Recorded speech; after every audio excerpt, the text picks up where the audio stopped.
Alright.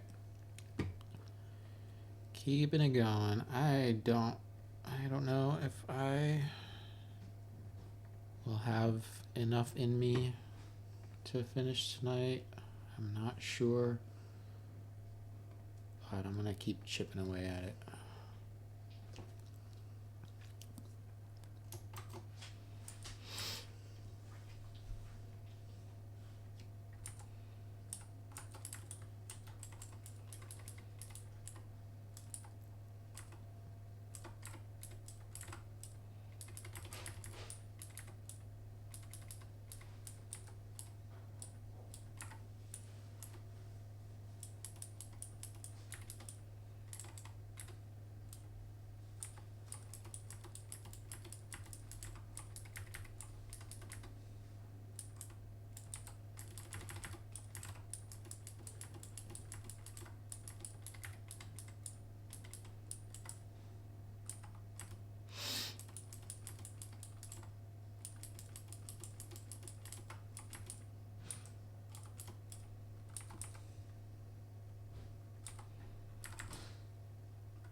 Hmm.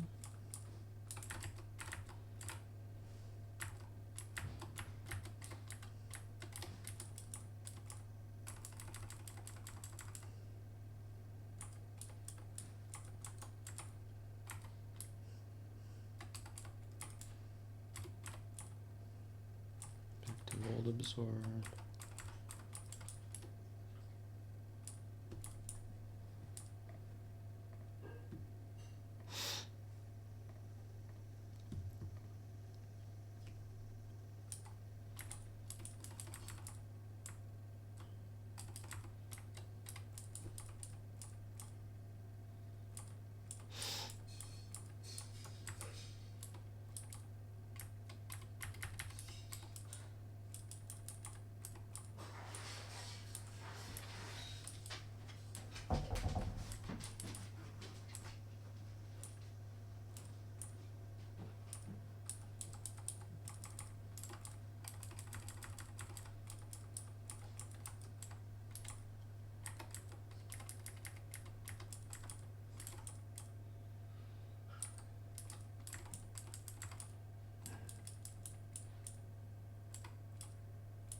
I'll get it set up soon.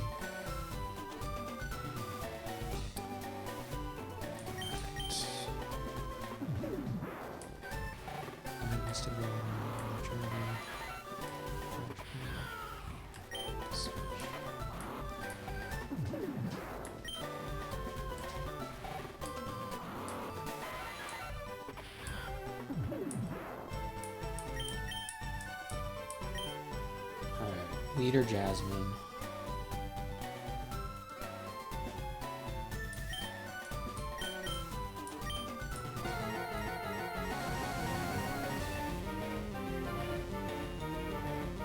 Jasmine is a lot like Surge in that she has a type immune.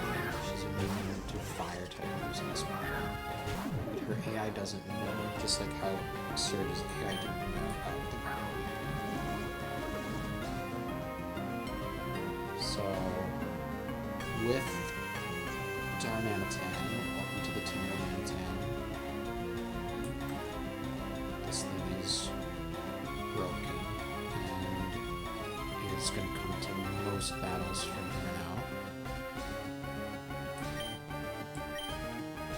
We just fast kill this with Icicle Crash, and then Jasmine thinks that we actually one-shot everything on her team except for the Magnezone and the Aggron, because the Magnezone has Sturdy and the Aggron also has Sturdy when it is not Mega Evolved yet. So we either get Magnezone or Aggron here. So we get Magnezone, and it's just going to click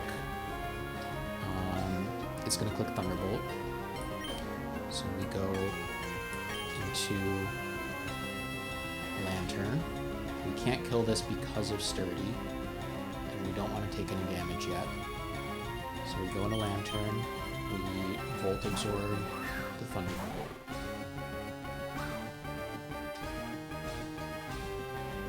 We are Quiet Nature, so we are slower than this Magnezone. So we are going to slow Volt Switch back and take this hidden power damage, and then slow Volt Switch back, break the Sturdy, and go immediately back into Darmanitan.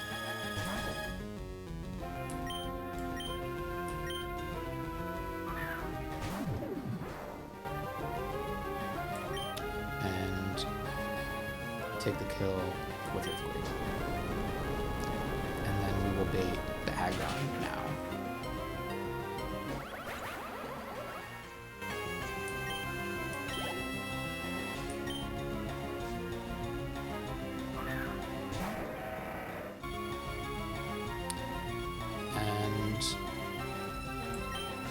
This Aggron is going to Mega Evolve and lose Sturdy, but also get a lot more bulky and defensive. So we still can't kill this. We switch into Golisopod, and we take a Heavy Slam really well.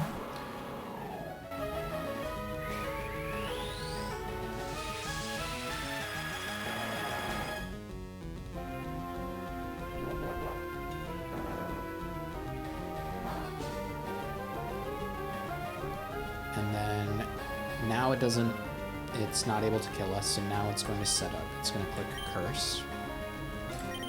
So we get a free switch to Zapdos. And then with Zapdos, we want to kill this with a Volt Switch, so that we can Volt Switch back to Darmanitan and keep our line. So we click Discharge, which does a little bit over half, but never kills. And this Aggron is going to click Heavy Slam because it sees that we 2-hit KO it.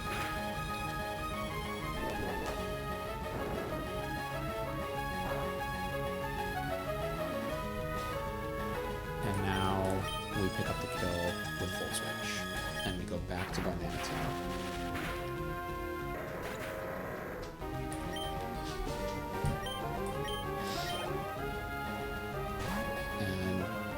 Jasmine's 3 remaining Pokemon are Tapu Bulu and Necrozma and Genesect. And Jasmine sees that we kill Tapu Bulu with Icicle Crash, and we kill Necrozma with Flare Blitz, and we kill Genesect with Flare Blitz. So Jasmine thinks that we kill all three of them, even though we can't kill Necrozma or Genesect because of the fire immunity. But Jasmine doesn't know that, so Jasmine is just going to send out her Pokemon in party order, so we just get to chain kill the Tapu Bulu here with Icicle Crash, and then we'll get Necrozma next.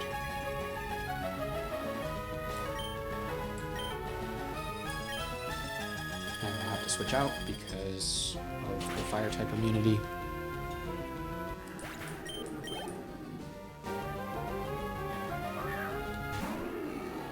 And this Necrozma is a demon, especially because we can't just kill it with Flare Blitz. That would be helpful. But this thing is super bulky. It has Dragon Dance.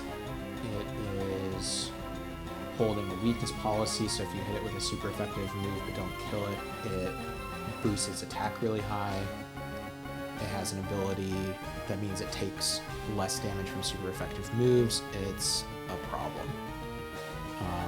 And it thinks that we kill it with Flare Blitz here. So it is in Desperation AI. It's clicking high horsepower because that's the only move that it sees it kills us with. So we're switching into Golisopod. And we take the high horsepower.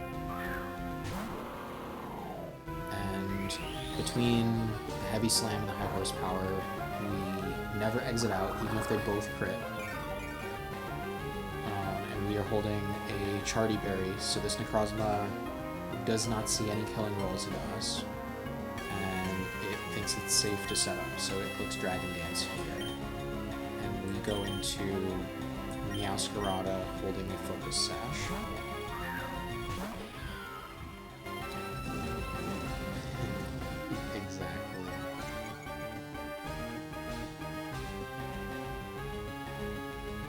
So it's boosted its attack once with Dragon Dance. It doesn't see any kills thanks to our Focus Sash. And it doesn't see that we can kill it. So it's just going to keep boosting. It's faster than us now because it Dragon Danced once. So it's going to Dragon Dance again, and it's going to go to +2. And I mean, Meowscarada is God's favorite, no doubt, because it has done everything already in this game. It's so broken. And then I'm trying to improve my line for this fight, and I see that it gets Foul Play. And Foul Play uses the opponent's attack stat. So what we get to do here is the Necrozma doesn't think it's under threat because it is at +1 attack, and Foul Play using its +1 attack does, like, I don't know, 80% damage probably. So it thinks it's safe to boost again. It boosts to +2, and then after it boosts, we click Foul Play, and we use its +2, not its +1, and we always one-hit KO this. So it thinks it's safe, but it's not. It's going to boost, and then we one-hit KO this with Foul Play.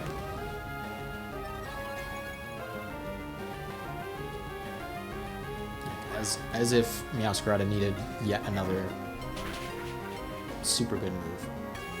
It gets Foul Play, and it just... the problem goes away. Demon down. And we are still Focus Sash. We are Lonely Nature, so Genesect comes in and its attack boosts because it sees that we are weaker physically defensively. And we are Dark type because of Protean, so Genesect is always clicking U-turn here. And we can click Shadow Claw to turn into Ghost type so that we resist the U-turn. Do a little bit of damage to it.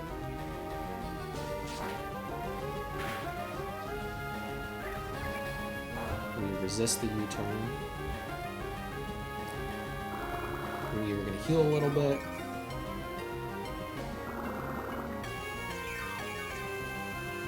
because we are ghost type, we don't have to worry about Genesect's extreme speed. Even if we had gotten crit on that last turn, it will never click extreme speed, so it doesn't have any priority. And so we actually just click foul play again, because this Genesect is at +1. And this kills.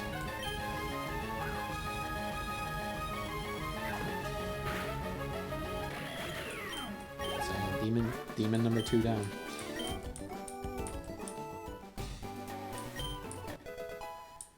I like that line a lot. I will say, I had an even better line that I liked more, that involved Berserker, Focus Sash Berserker instead of Meowscarada, because I found out that Berserker also gets foul play, so it can also kill the Necrozma in the exact same way, and then it could Metal Burst the Genesect, which I thought was really funny. But I don't trust the U-turn bug, so I didn't do that.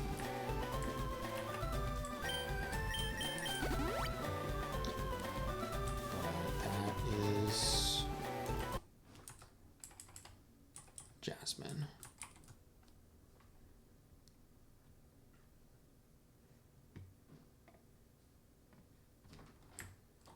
And now we have May, so let's get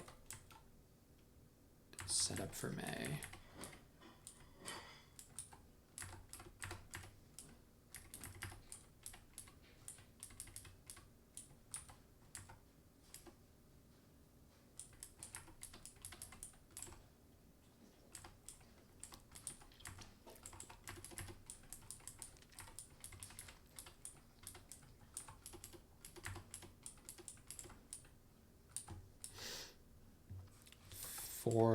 Formon May.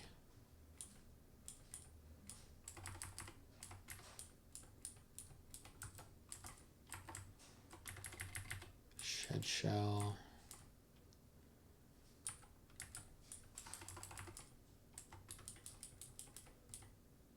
That's annoying.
Oh, thank you. It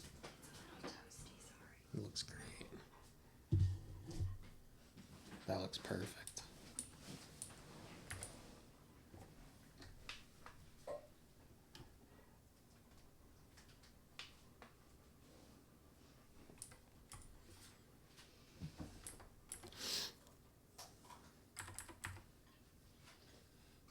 Jolly Chesto.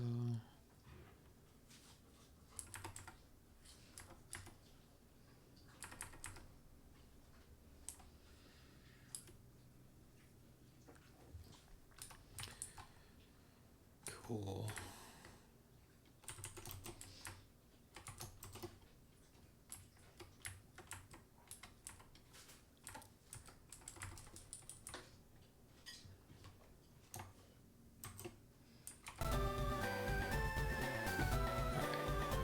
think this is, yeah, this is the last boss battle for a little while. This is the fourth in a row, but the last for a little while. This is Rival May, and May has the gimmick of permanent Magma Storm. And Magma Storm has two effects. If you are not a fire type, you take damage at the end of the turn, just like how you take damage in a sandstorm. If you are a fire type, you're immune to that, but if you're not a fire type, you take damage. And then also, if you are not a ghost type Pokemon, you can't switch out.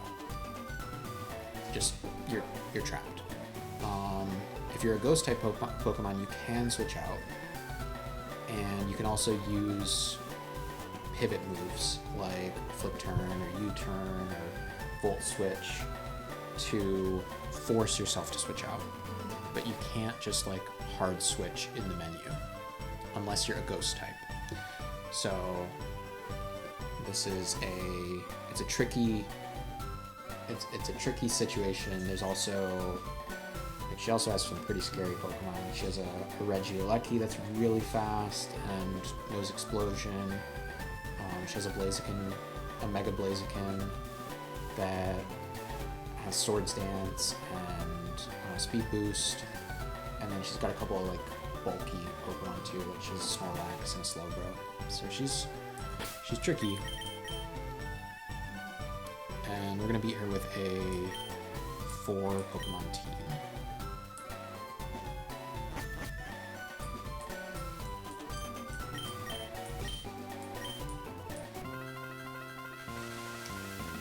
And we're gonna do it leading Infernape.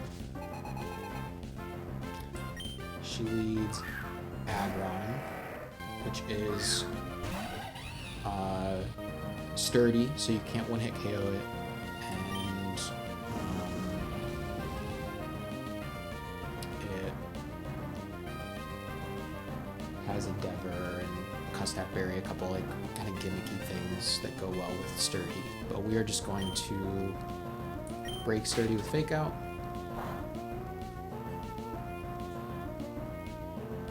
Kill this with Vacuum Wave. We are not taking damage from the Magma Storm because we're Fire type, but we cannot switch out because we are not a Ghost type.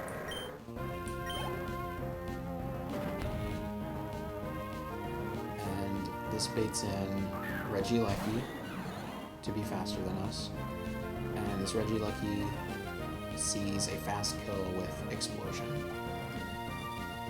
And I said that we couldn't switch out, and that wouldn't be the case normally. We have one of these. We have a Shed Shell that we won by beating Morty. This is the only reason to battle Morty. Morty gives the Shed Shell, and the Shed Shell allows us to switch, even though we're not a Ghost type. So we can switch out here. Can switch into Runerigus. Can be immune to Explosion. And then we take a little bit from Magma Storm. And with our moveset and the Jolly natured to outspeed the Slowbro, I think, we bait in Blaziken.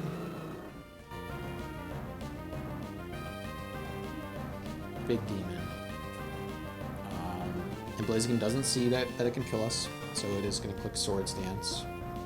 And it has an ability that boosts its speed 1 stage every turn, just passively. So it just gets free setup every turn. So we click we click Scary Face. So it is going to boost its attack to +2. We are going to drop its speed by 2 stages. And then it is going to passively get a +1 to its speed. So it's going to end this turn at +2 attack, -1 speed. So we drop its speed to -2, and then it is going to get its speed boosted back up one stage. So it's going to be at -1. And now, at +2 attack, it sees that it can kill us with Flare Blitz. And it's faster than us, so it is going for a fast kill with Flare Blitz. We go to Focus Sash Golisopod to take this all the way down to 1 HP. And emergency exit out. Even in Magma Storm, we're able to emergency exit out.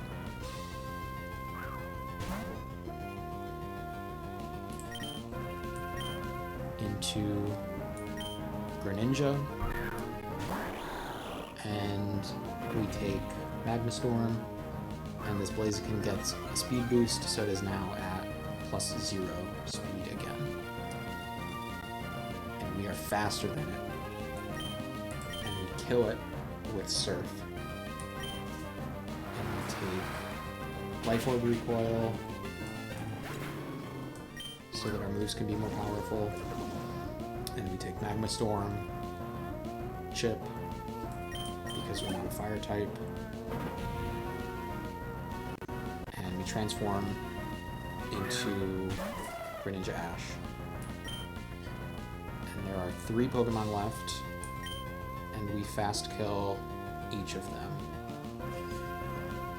And each turn we're going to take 10% of our health for the Life Orb, and 12% of our health for the Magma Storm. And we're going to just about come out of this okay. So kill the Jumpluff, take 10%, 12%.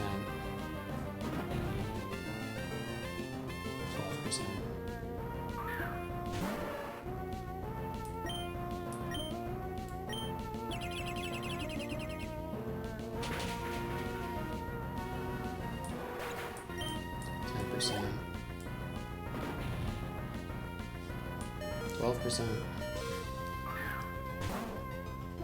And then on this last turn, we kill the Snorlax, we take the Life Orb, and we do not take the Magma Storm.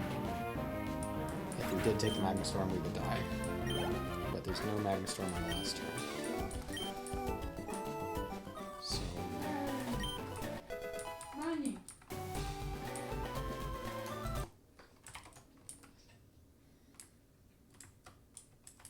Nice job. Thank you. That looked like a hard one. That one is tricky, yeah. Just mainly because of not being able to switch out, or being able to switch out only under like those specific like couple of parameters.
I'm still watching, but I'm gonna watch the one in another tab for the split screen until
Not a boss battle.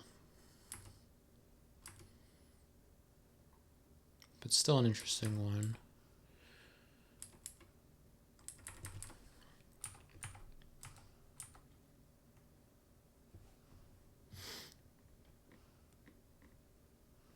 One of the better battles in the game, for sure.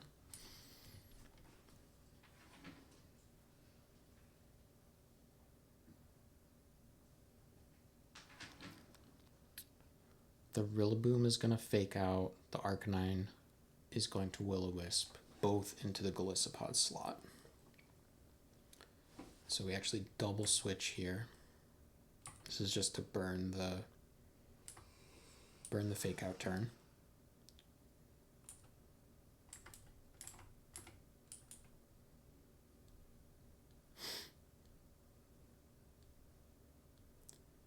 And we are Rossberry. So we're actually going to bait Will-O-Wisp again. But both Darmanitan and Dragapult are going to U-turn the Rillaboom. And this will always kill. Dragapult switches to Greninja. And Darmanitan switches back to Dragapult. And Arcanine is going to Will-O-Wisp into Greninja this time.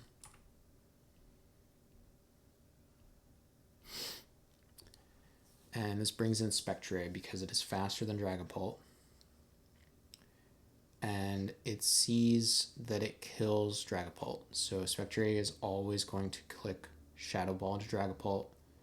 And Arcanine is going to Will-O-Wisp Greninja again. It's not going to bother with Dragapult because it sees that Spectre has that covered. And it sees that it wants to Will-O-Wisp more than it wants to do any attacking move. Dragapult going to hard switch into Golisopod.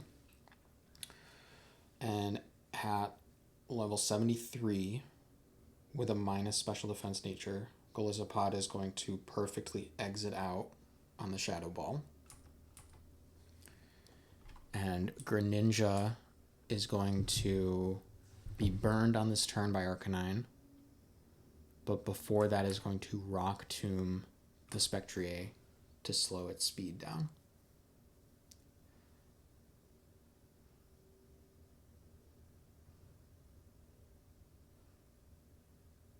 I'll be honest, I wasn't expecting that to be possible. I feel, yeah, it's a little wonky. I don't know why it does that. Because the Spectrier definitely sees a kill on Dragapult. So, that's weird. But we exit to Jellicent.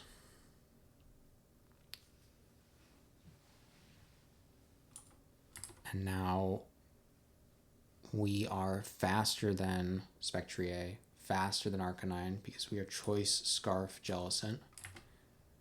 We do need to chip the Spectrier a little bit more, so we do that with Ice Beam.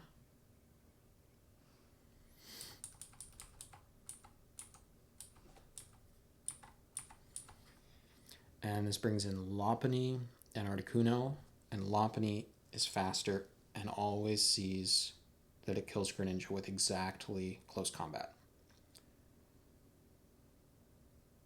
So we are going to Water Spout again. The Articuno doesn't see any killing rolls, so it's going to set up. And we're going to switch into Berserker to take the close combat where Chople Berry.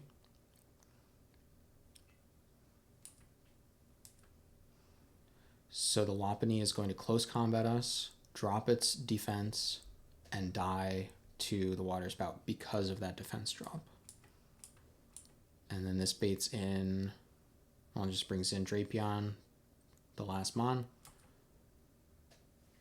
Jellicent outspeeds both Articuno and Drapion, and Berserker fakes out the Articuno for the last bit of chip that's needed, and that cleans up the field.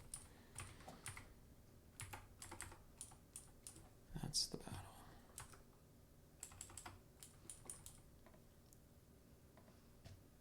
Yeah, it doesn't change anything in the line. If the Arcanine will-wisps into that other slot, so it doesn't really matter other than just being a little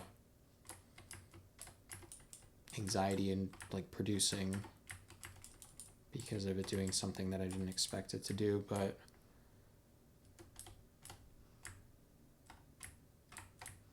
I don't know. I've never seen it, I'm pretty sure that that line ensures that it never clicks an attacking move.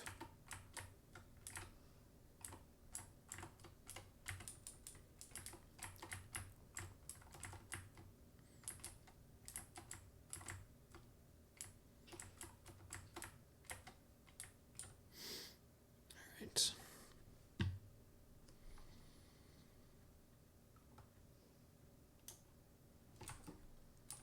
I'm gonna take a short break, just a few minutes.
Alright.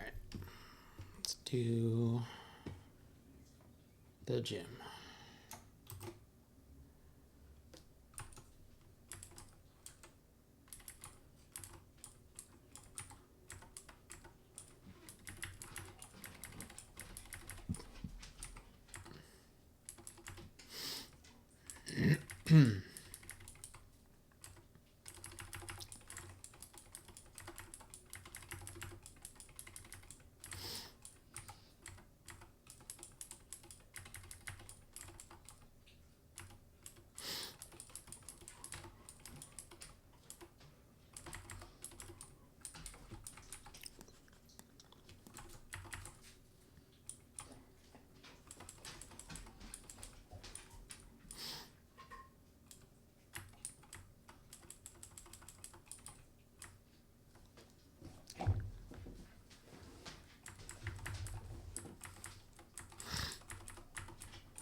Alright.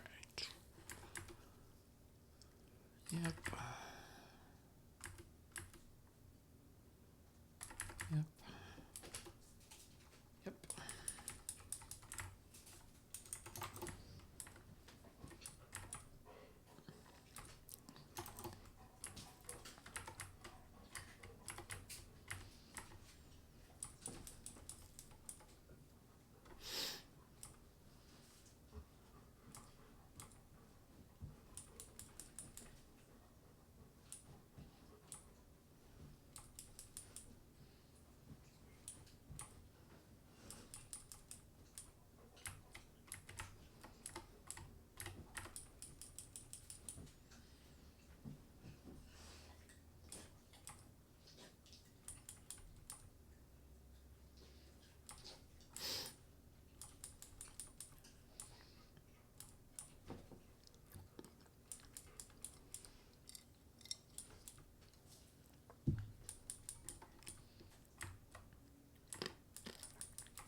Alright.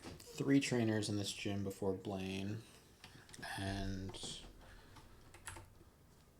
they're all pretty straightforward.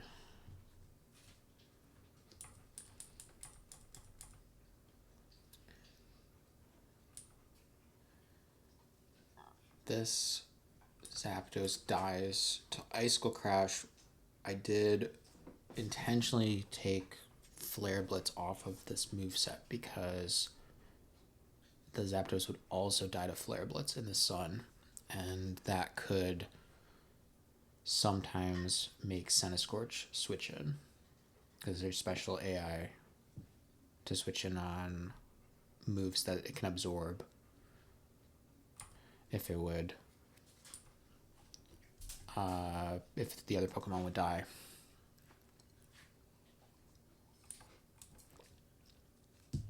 But we take Flare Blitz off the moveset, and then we kill with Icicle Crash. And Rhyperior is the only Pokemon that we don't fast kill.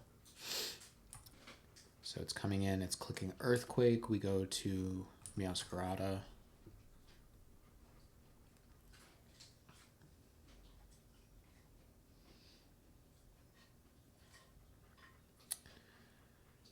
That did a lot. I think my notes might have the wrong number, but let me see.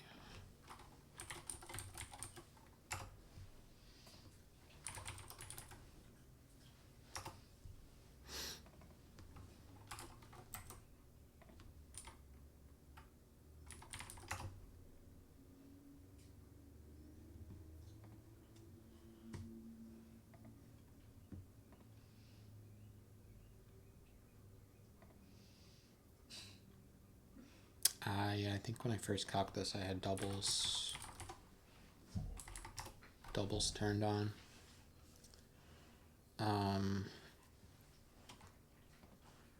Does not change anything, thankfully, even if that crit.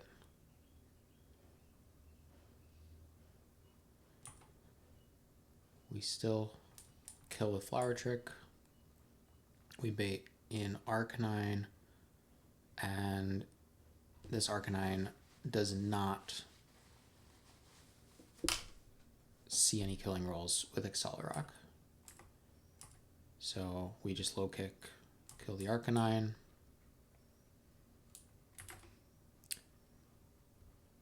We knock off.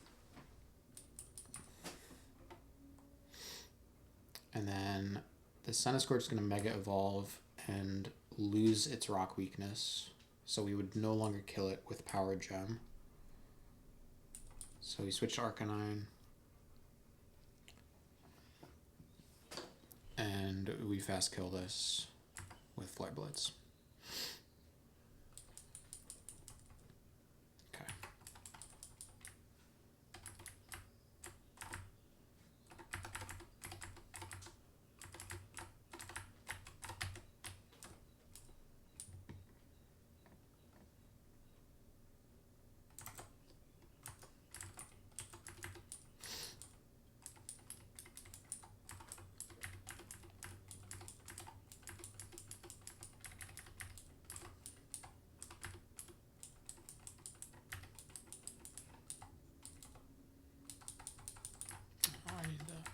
Need that life orb.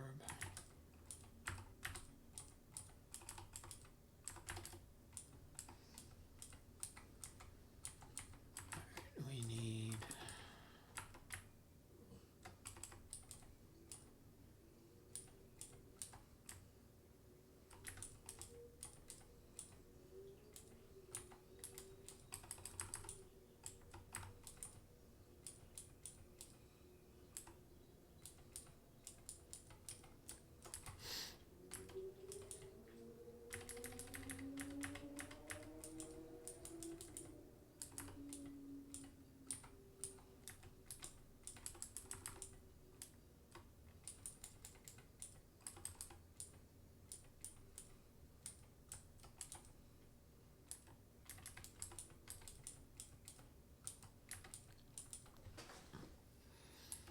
okay.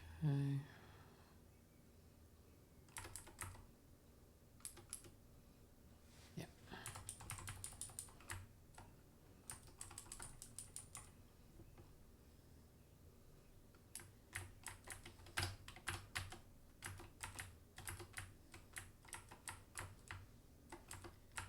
Second trainer is Lucy.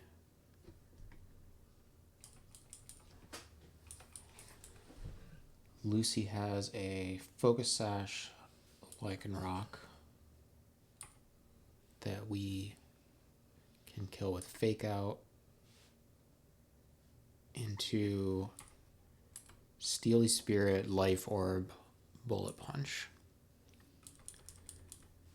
And we bait Gliscor, Swords Dance.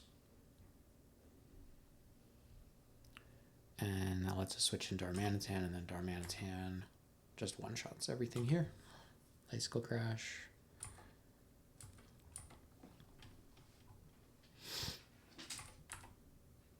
Earthquake.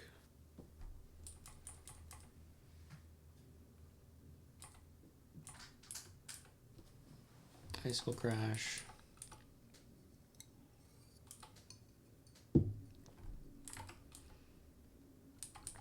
And Rock Slide.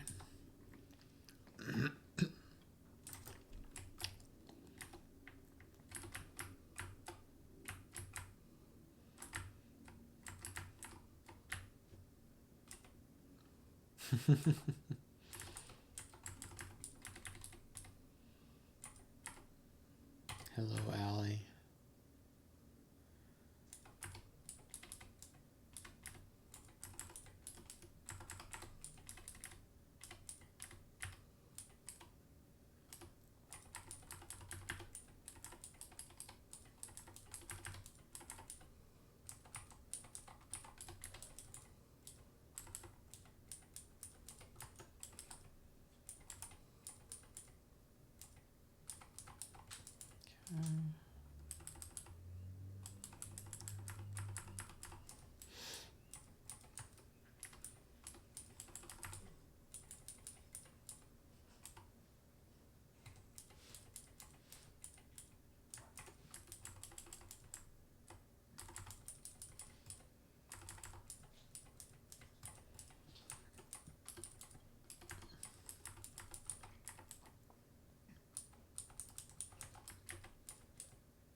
And one more trainer. One more trainer.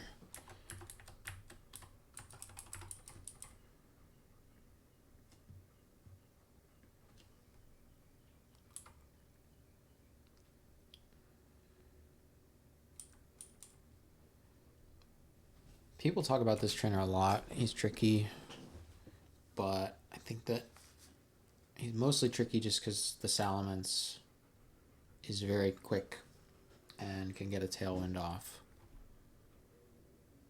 But Greninja is faster and can one-shot with Ice Beam while we fake out the Cinderace.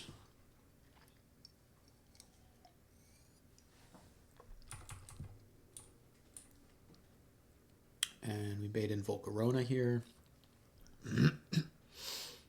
And now it's simpler. Cinderace sees a kill with high jump kick into Greninja, so we just switch into Dragapult. And Volcarona will attack into Incineroar, so we just slow U-turn to get a switch.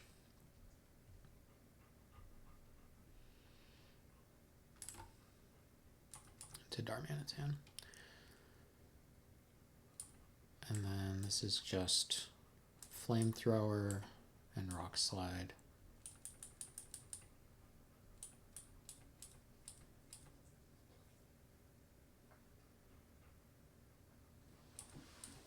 And Flamethrower and Icicle Crash.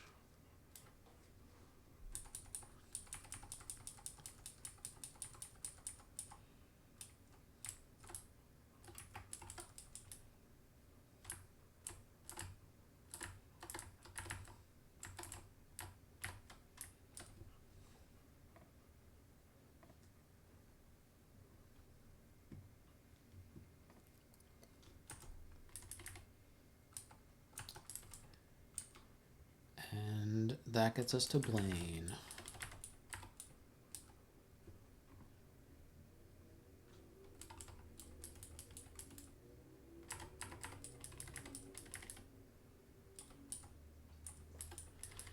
And Blaine is very tough to do Deathless. But we have a plan.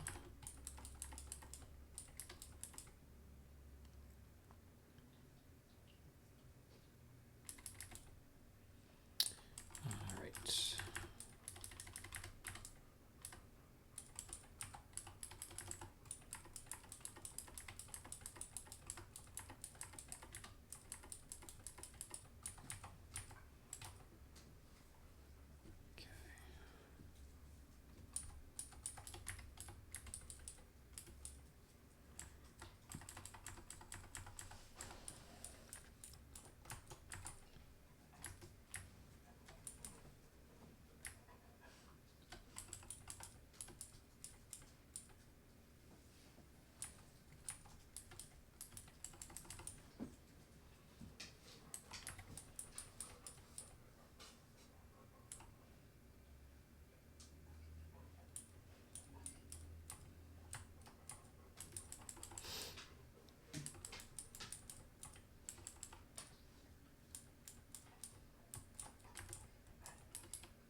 Cool.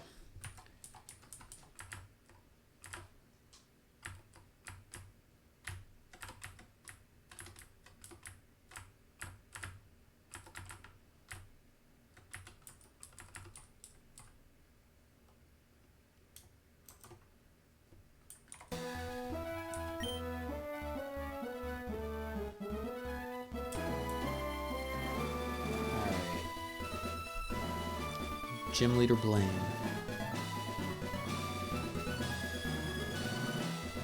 Very difficult to do Deathless.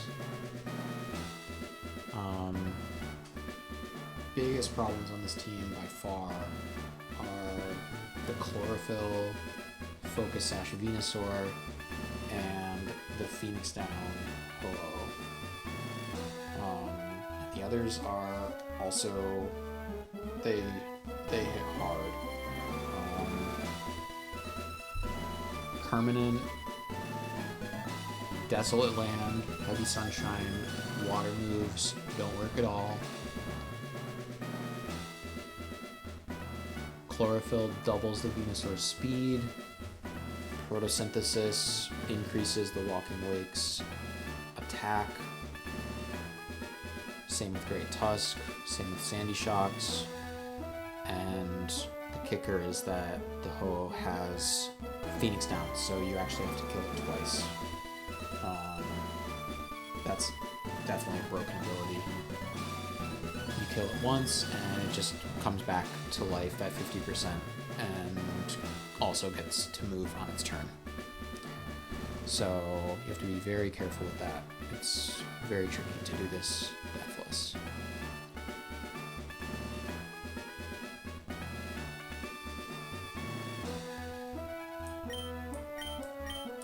Let's do it. This is definitely a line that I'm proud of. I know when I was like first talking with like Long about this and other people, and he's like, no, I have riskless lines up until a certain point. And they're like, oh, I assume like Blaine is not riskless. I was like, no, this is riskless. So I'm happy to show this.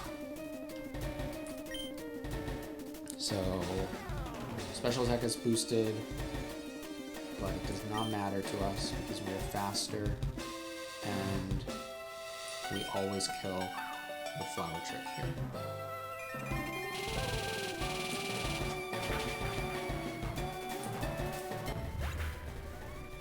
Keeps the same thing on that. And we always bait Venusaur here.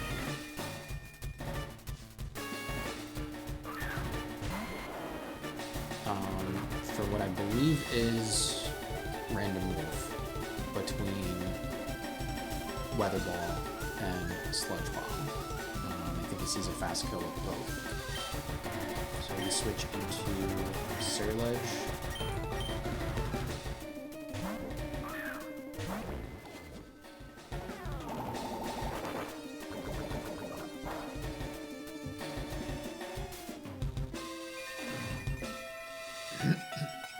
And this Venusaur doesn't know what to do in this situation. It could set up, it could attack with Weather Ball.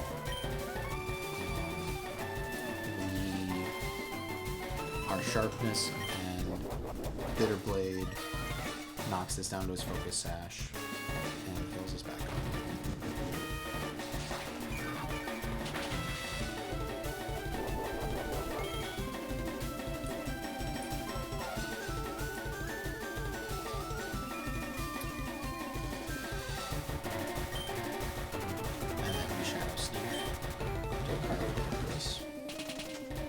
Demon down.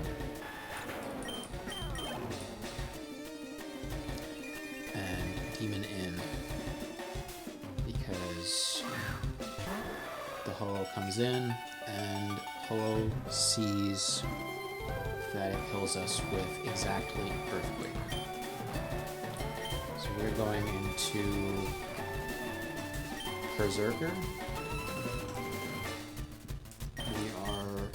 Shuka Berry, so we're going to take this Earthquake pretty well, and we cannot crit, and we are just out of range for it seeing killing rolls with Earthquake. It only sees killing rolls with Sacred Fire at this HP. So we switch into Arcanine, and we are Flash Fire Arcanine, so we do not take any damage from this.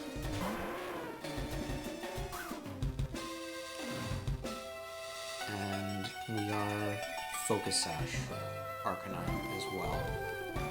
So we are going to kill this with Rock Slide as it brings us down to our Focus Sash.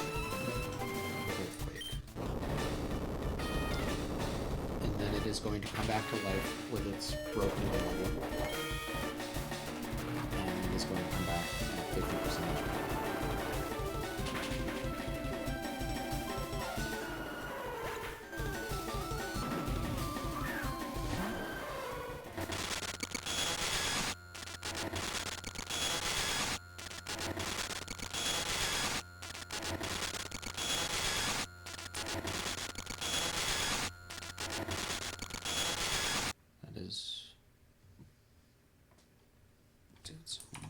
Weird audio. I don't know what that was about. Maybe the move is bugged. I'll just mute. But yeah, so it comes back and we only are at 1 HP, but we can thankfully priority fast kill this with Accelerock. The demon down. Scarily though, we are only at 1 HP, which usually is really bad because whatever's coming in is just clicking a random move and it makes things very hard to predict. But what's coming in is Walking Wake. And Walking Wake has 3 moves it could click here, 3 attacking moves. One of them is Draco Barrage, dragon type move, would kill us. One of them is Hydro Steam, and Hydro Steam would also kill us, but the AI doesn't realize it. Hydro Steam is bugged. The AI doesn't realize that it can click Hydro Steam in the Sunshine. So it thinks that Hydro Steam would not do any damage, so it won't click Hydro Steam. And then it also will not click its third move, Flamethrower, because we're immune to Flamethrower. So it only is clicking Draco Barrage here. So this is actually very easy to predict. And we can go into our slightly underleveled, minus special defense, nature, Assault Vest Golisopod. And this is going to perfectly damage us, this Draco Barrage, in the sun from this Walking Wake with its photosynthesis boost. It's a lot of calculus, but this is safe. This always knocks us below 50%, and this never kills us.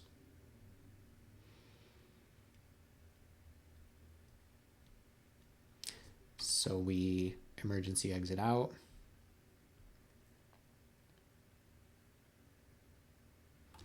See if the sound is better.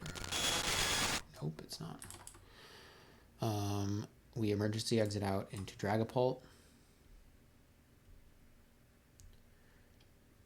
And we are Life Orb Dragapult.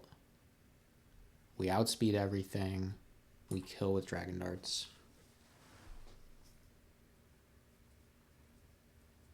And Blaine only has 2 Pokemon in the back. And one of them is Great Tusk, which dies to Solar Beam, and one of them is Mega Charizard. And in base form, Mega Charizard does not die to any of Dragapult's moves. But Blaine doesn't realize that. It would be a bad idea to Mega Evolve. And it Mega Evolves, gets a secondary Dragon typing, and becomes weak to Dragon Darts, and dies to Dragon Darts.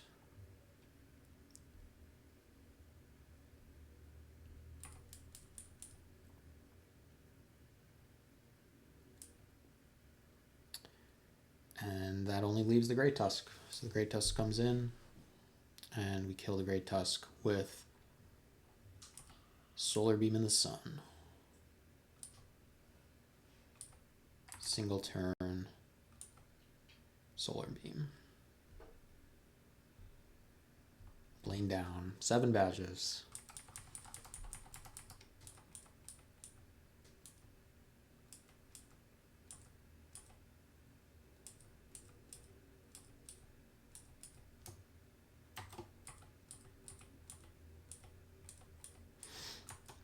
And we get the choice specs as well. Cool.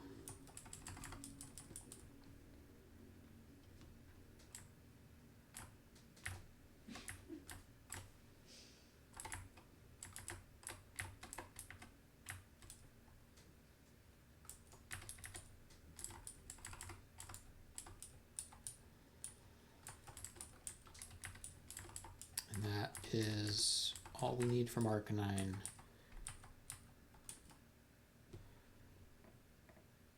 Super clutch Arcanine. Did Arcanine just retire? Arcanine just retired.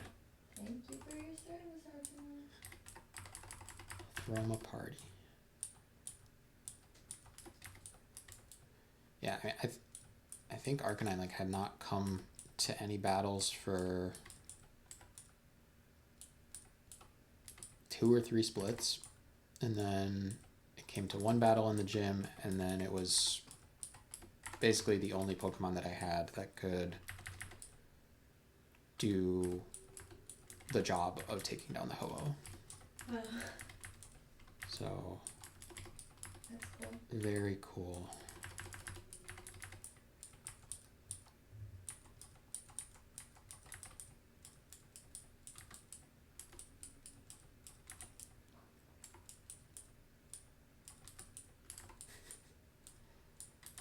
I like the emotes.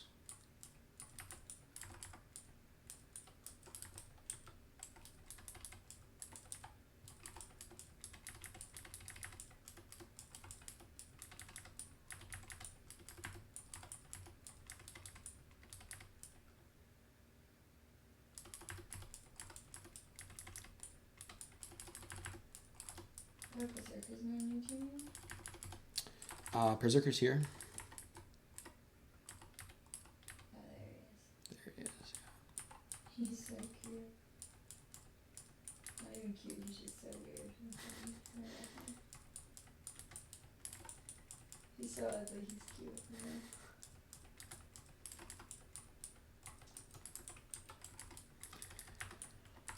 Who's the next boss? The next boss, so before you can fight the 8th gym leader, you have to defeat Team Rocket in this game. So we have to go take care of Team Rocket. There's 2 trainers and then a boss, and then like the big boss of the game. The big boss is the Team Rocket boss? Yes.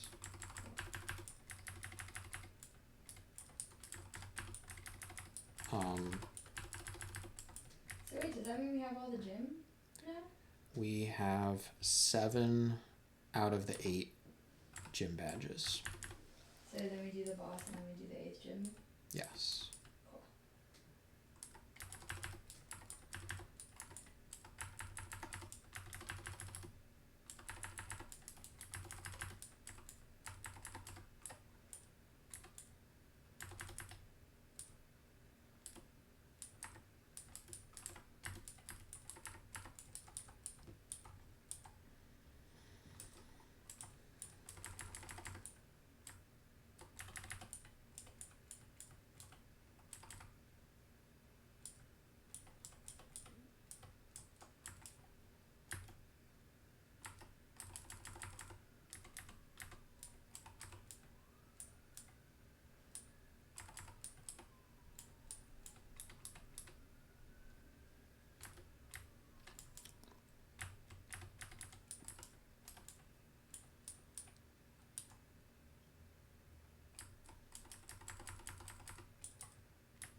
I have to go get Blizzard. No, okay.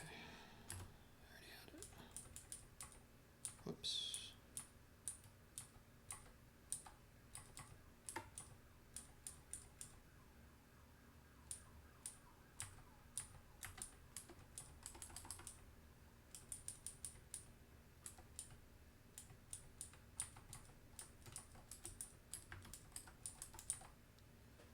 Electro Pump, Rapid Spin, Sludge Wave.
Thunder.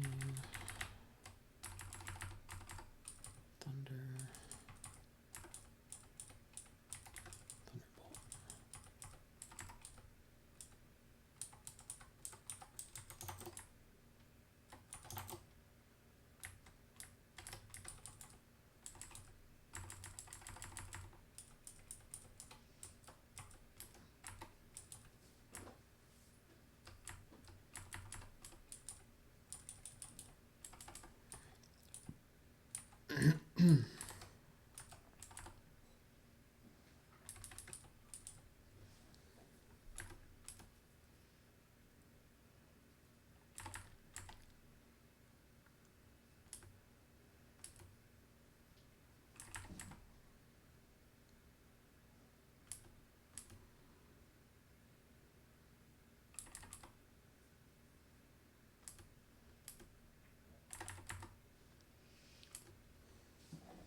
All right, and I'm just gonna quickly restart MGBA because I want the sound to come back. So.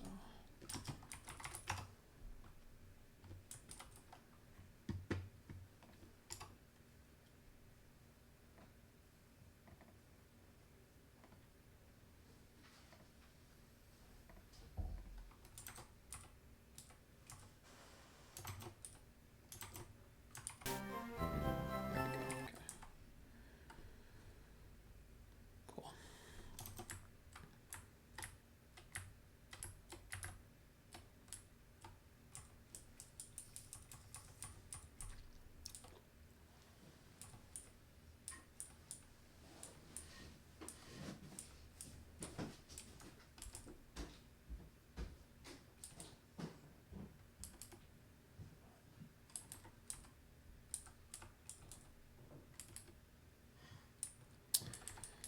Right, I forgot there's like an optional right here.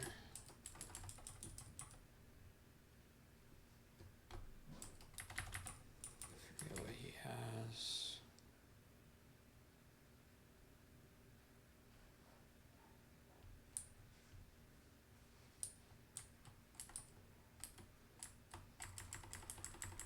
Can't remember.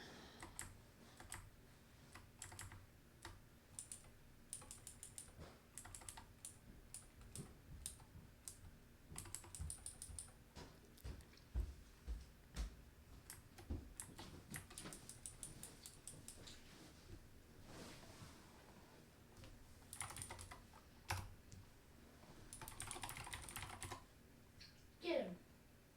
Mm-hmm.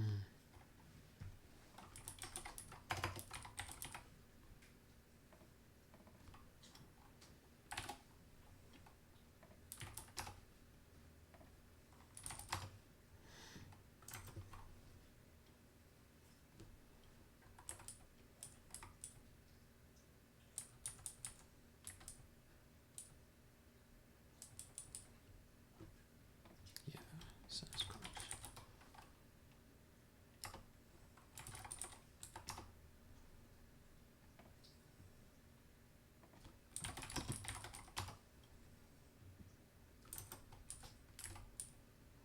Okay.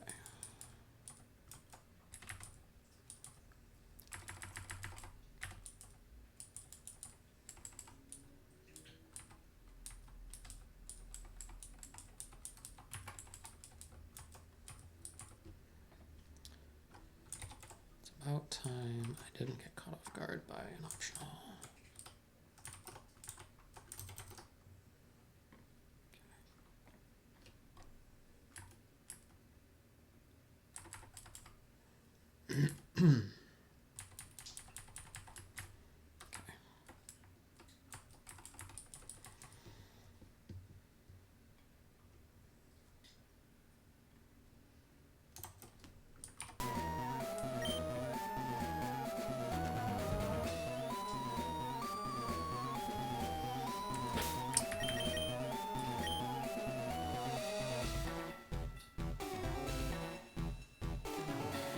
This is definitely one of the more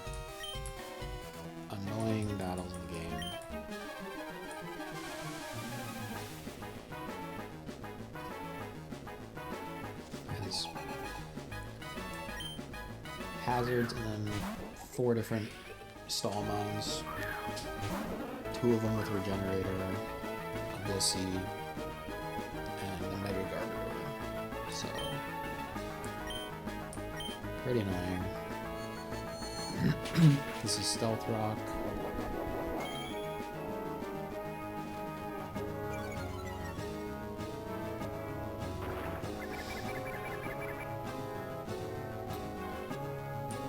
And then we're gonna flip turn. So Toxic Debris. And now there is the Stealth Rock and Toxic Spikes.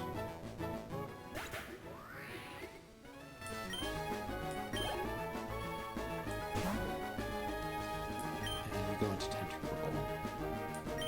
So we take the Stealth Rock, we absorb the Toxic Spikes.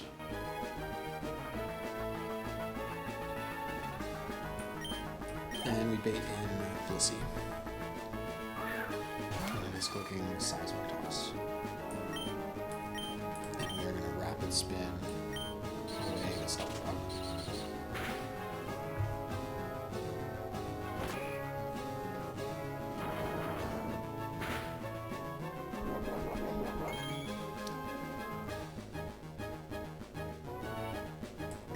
And then we're going to switch into Darmanitan on Seismic Toss. It's going to take us down to 200 HP.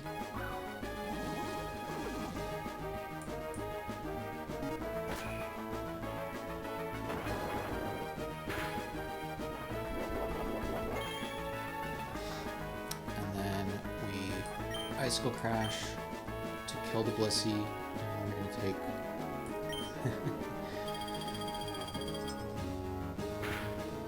take Life Orb to 173, and this brings in Slowbro.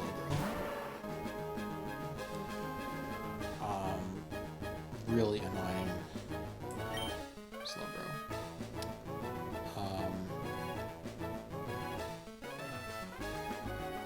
It is clicking Scald here.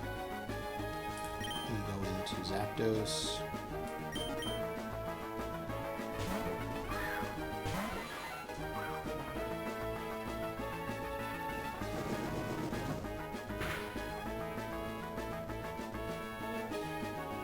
I think I might have made a mistake.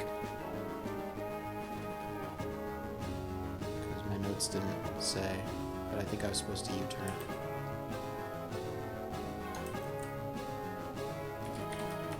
Or was I?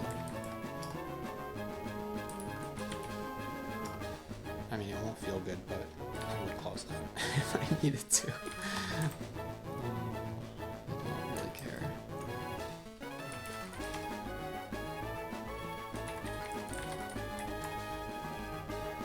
No, this kills. So my notes are just, I think there might have been a version of my notes where I did U-turn.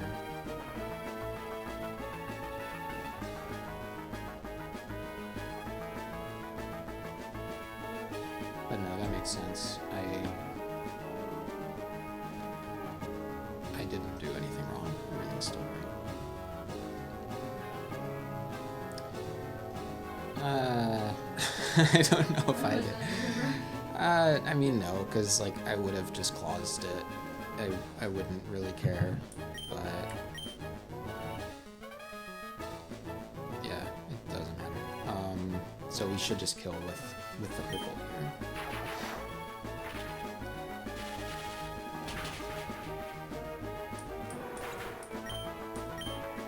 And bait in Garbodor.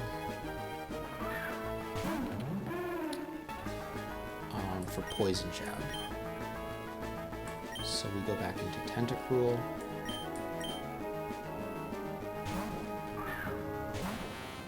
And we are Citrus Berry if we need it.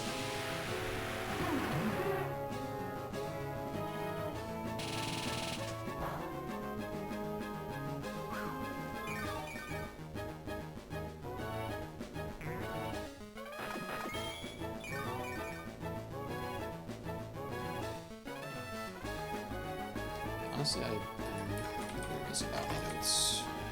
Just double check some things.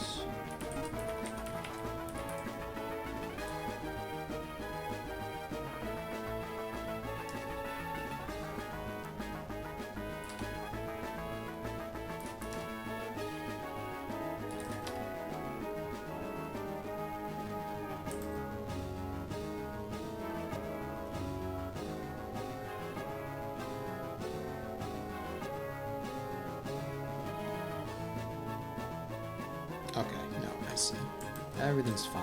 I'm just getting nervous because it's so close to the end. This is always Earthquake, and so we go into Golisopod here. I also had to like redo this line like once or twice because it's so hard to pin down the Slowbro, and it's so hard to kill the other mons too. So this is Poison Jab now, and the min rolls of Earthquake and Poison Jab do just over half, and if they crit, we would live on exactly 1 HP. So it is safe. We get a little bit of chip with Liquidation, and we are going to exit out.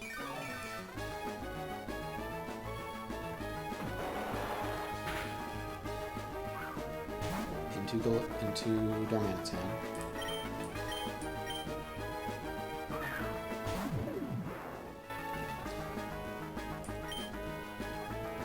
Kill with Earthquake. Life Orb, recoil 10% to 146.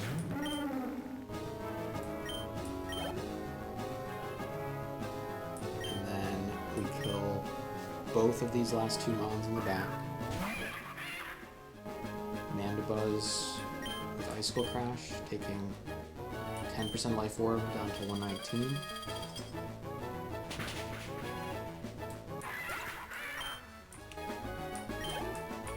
And then Tangrowth, we kill with Flare Blitz, which does recoil to us. So we're going to take 90 HP for Flare Blitz recoil, and then another 27 for the 10% Life Orb, and we're going to end with 2 HP. Perfectly cooked.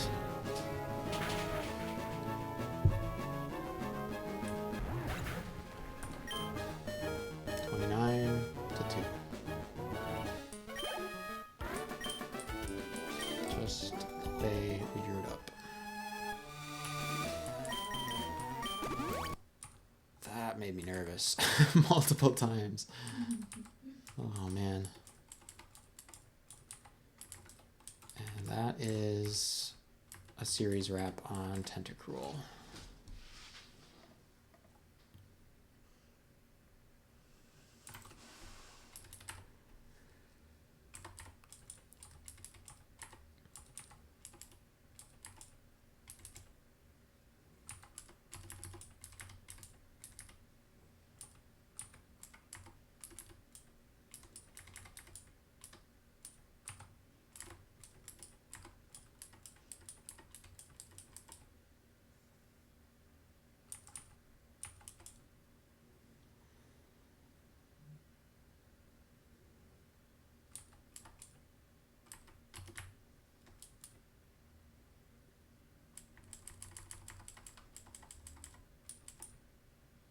Chople.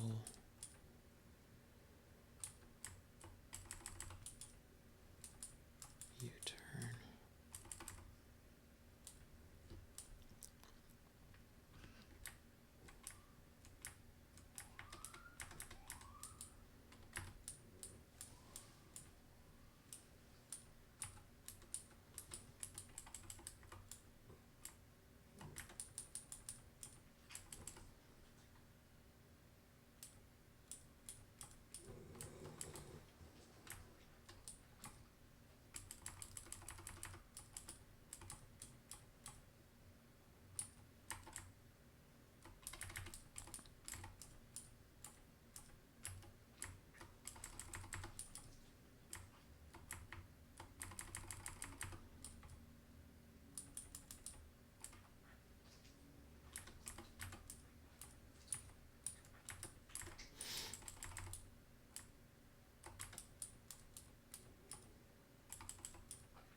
This looks good.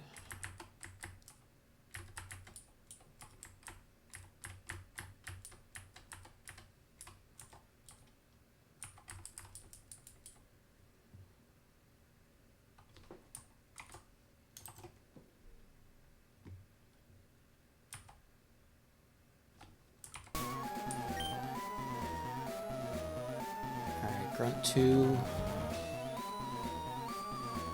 This is Meowscarada food.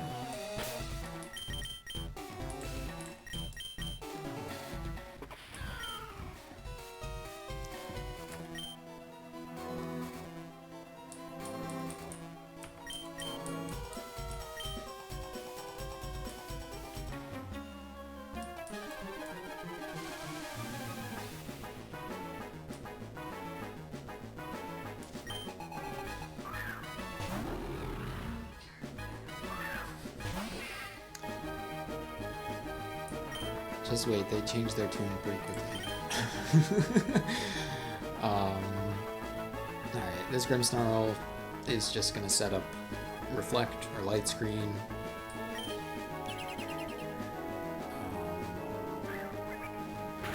We just do a teeny bit of chip, and this allows Darmanitan to 2-hit KO from here with Brick Break. Take little chippy chip bits from Life Orb each time.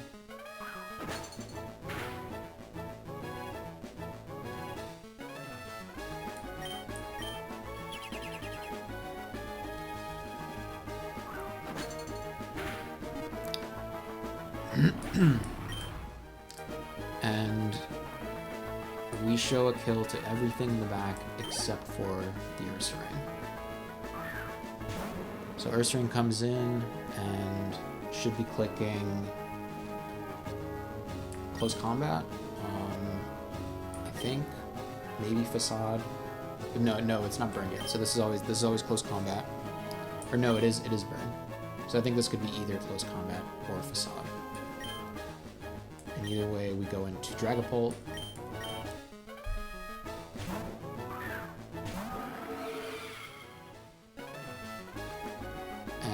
We are Colberberry, so it only sees a kill on us right now with Play Rough.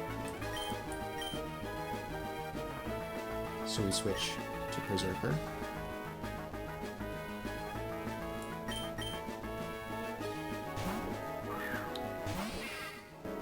And we take the Play Rough. It could lower our attack, and that's fine.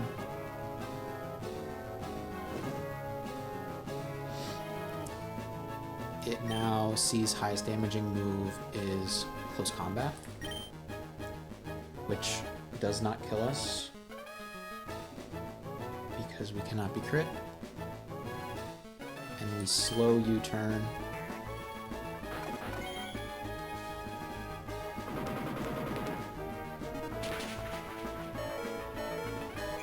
Out to Meowscarada.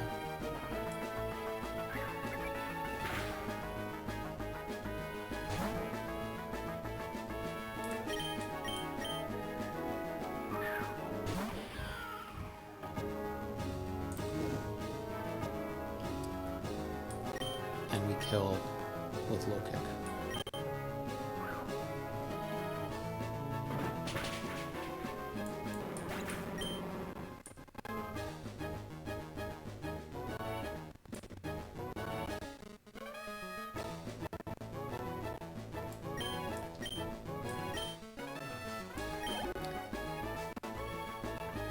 And just like Darmanitan, Meowscarada shows a fast kill to everybody in the back.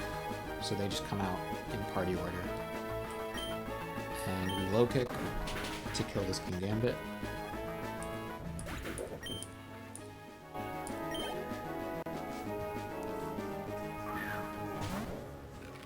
This Annihilate, we don't kill 100% of the time. I actually don't even think we kill it most of the time. But we kill it enough of the time that the AI thinks that we kill it. And it is also clicking Drain Punch here. So even if we don't kill it, we change the ghost type.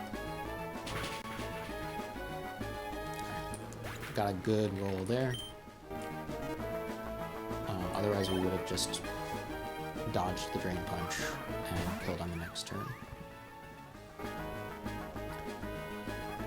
We're ghost type now, so this Espathra is clicking Psychic. And we can just click Knockoff and be immune to Psychic.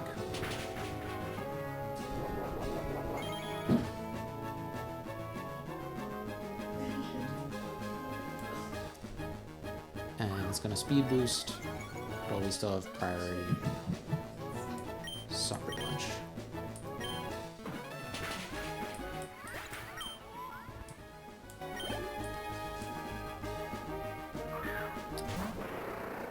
And this is Mega Shark, and we are always just out of range of Aqua Jet, so we can just fast kill this as well.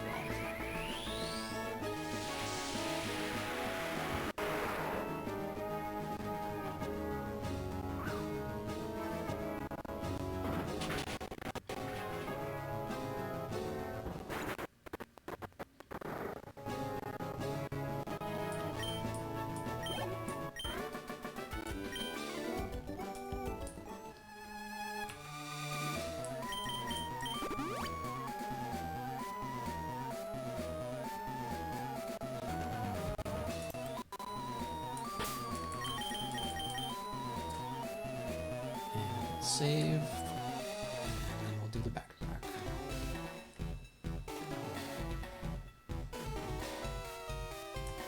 Is the next one the boss?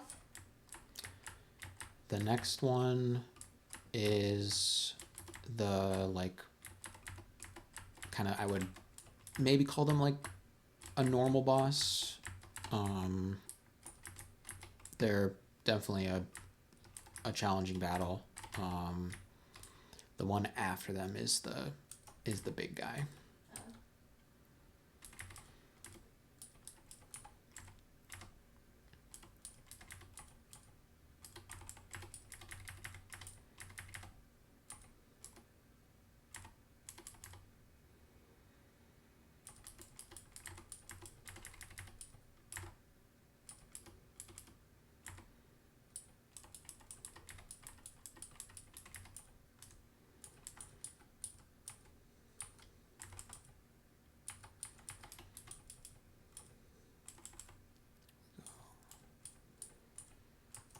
Jolly.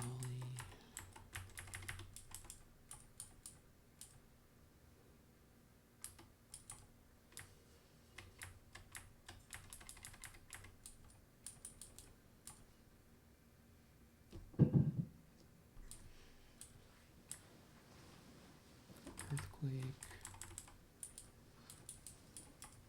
And U-turn.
Jolly Expert Belt.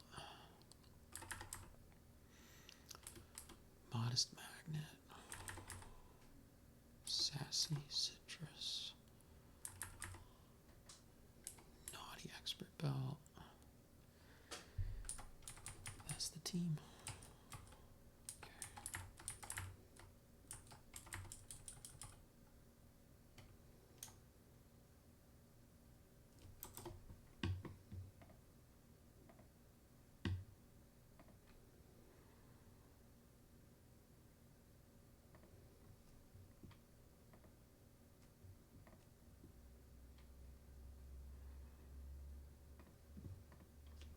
Go get a little bit more water, and then I'll be right back.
All right.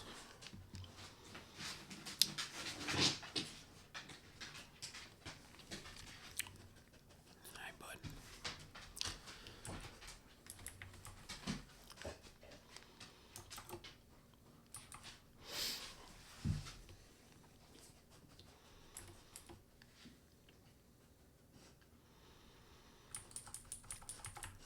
Cool.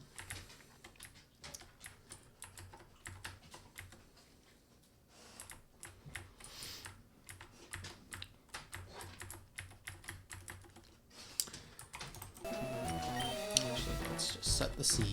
Let's get the music going.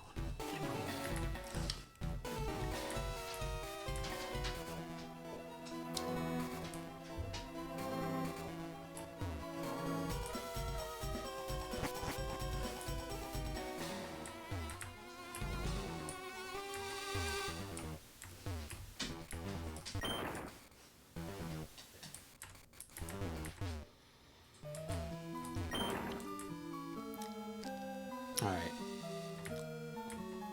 Cave, back to back. Then Geo3.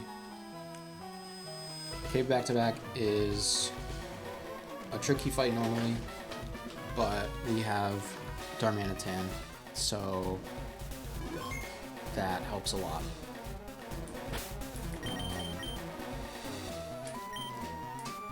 So this will be much more straightforward.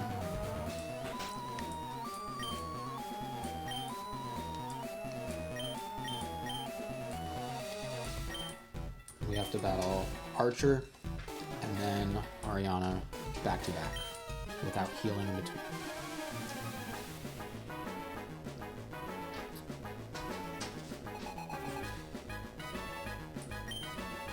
But Darmanitan basically sweeps Archer's team. So we really only need to worry about Ariana's team because of having Darmanitan.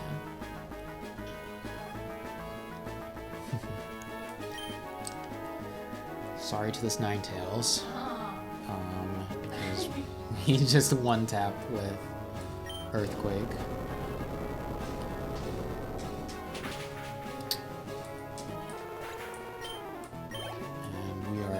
Jolly expert belt because we don't want to take any recoil. HP is really important for the second battle.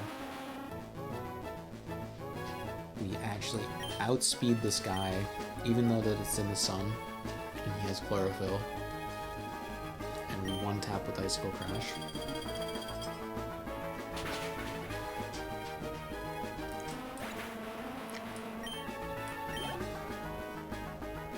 Landorus comes in and intimidates us, and that prevents us from being able to kill this Landorus as well. It's clicking Earthquake, so we go into Zapdos.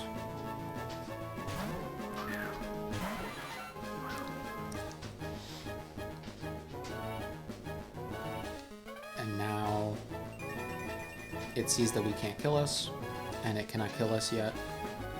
So it is clicking Swords Dance, and we are U-turning because we cannot just switch back directly. The anti-cheat AI would pick up on that. So we pivot, move back into Darmanitan.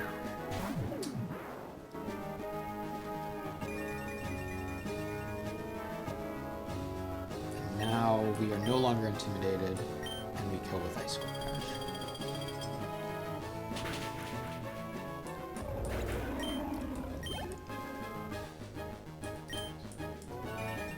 What you could intimidate me? Houndoom comes in. This is a Mega Houndoom, and it dies to Superpower. Superpower is going to drop our attack and our defense. And last Pokemon for Archer is a Focus Sash Sunflora anyway, so we would not be able to kill it anyway. do drop our attack and defense there.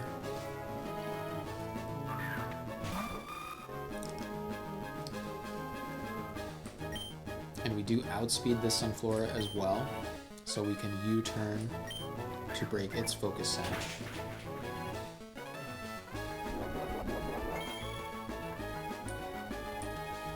And we can switch to our Golduck on Hidden Power Rock.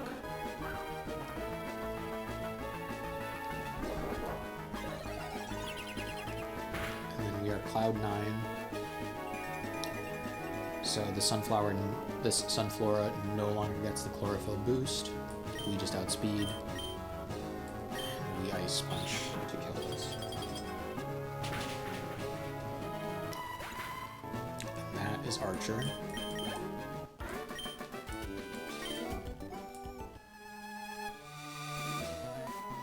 Now we get Ariana.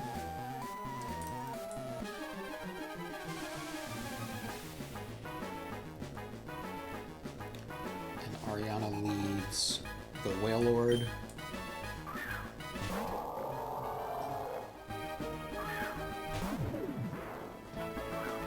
We are still at full health, so it sees that it can kill us with Bouncy Bubble. We switch into Golduck here, and I don't think we'll need it because we didn't get crit by the Hidden Power, but we have our Citrus Berry if we need it.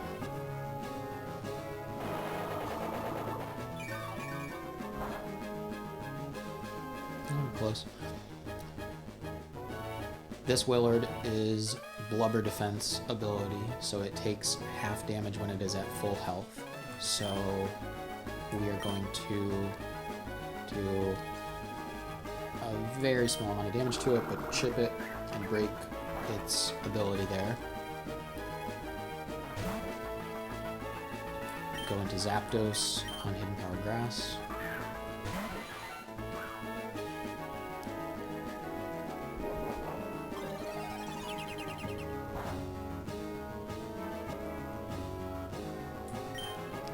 And now, with its ability broken, Bolt Beak kills.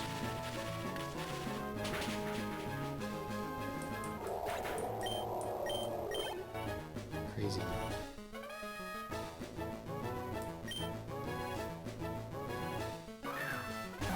This baits an Espeon. Espeon is faster than us. And Espeon sees highest damaging move, Psychic. So we go to Houndoom.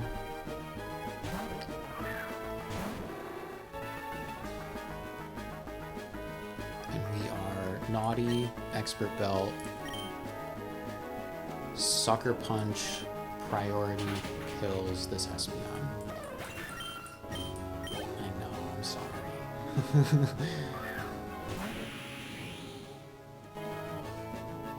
And then we chain the Buzzwole with Flamethrower.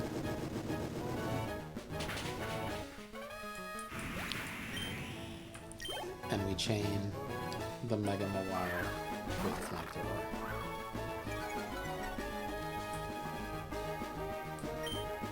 And we get ready for Year 3.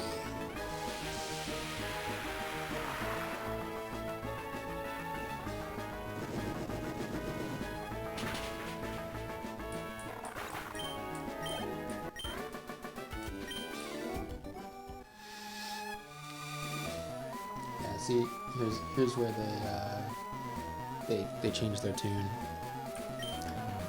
They're like, perhaps you may be able to talk some sense into our boss. It'd be nice, but he won't listen to me. We're concerned for him. Please have this. Have this too. We have faith in you. Please stop our boss. Please stop. Good luck.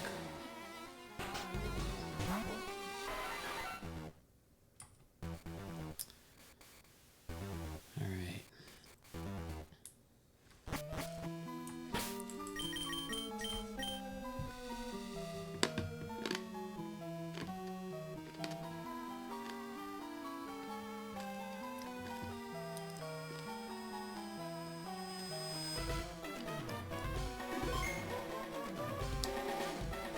This is the toughest battle in the game. It is a tag battle. So just like earlier where we had a teammate, we're going to have a teammate again, and it's going to be a doubles battle.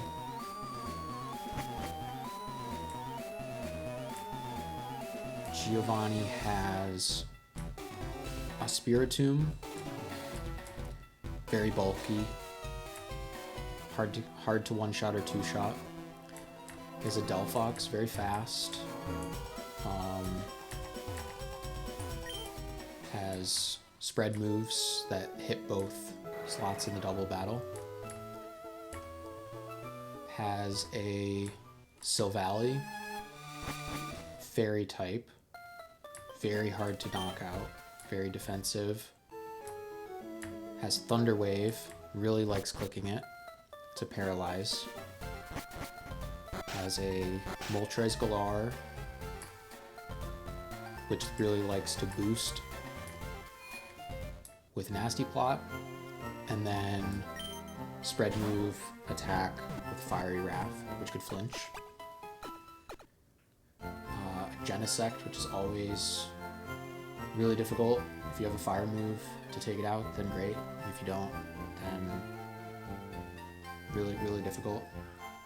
And as a Mega Mewtwo Y that does not start Mega Evolved, but Mega Evolves once you kill it the first time. Meaning you actually have to kill 7 of his Pokemon because you have to kill the Mewtwo twice. And you have to do this while having a teammate that you can't fully control. There is a lot of existing strategy involving Houndoom for this battle. Houndoom is very, very good in this battle. And especially Mega Houndoom. And then I came up with a line that involves Greninja and Houndoom and Golisopod. So that is the 3 that we're going to be bringing.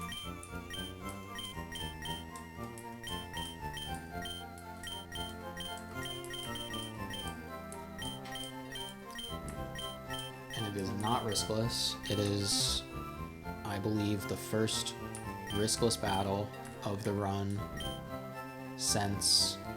it is the first battle that has risk since the Clefairy in Viridian Forest. At least that's what I think. You never really know with this game because nobody fully truly understands the AI.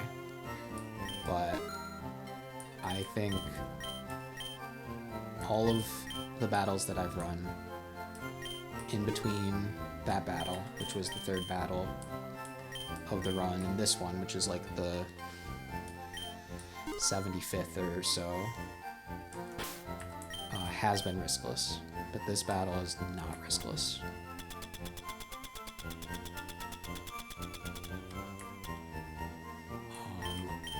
We go early bird here, and then we also go Unnerve in my line. Most people leave Houndoom as Flash Fire, and they lead Houndoom. It's a good strategy, but I think that it involves more risk, especially just risk of Houndoom fainting than my line. So I am going Unnerve, and when we Mega Evolve, we will be Dark Aura.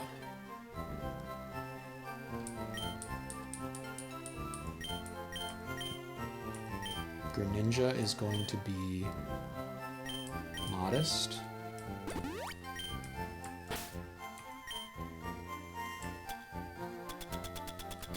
And be holding a Mystic Water.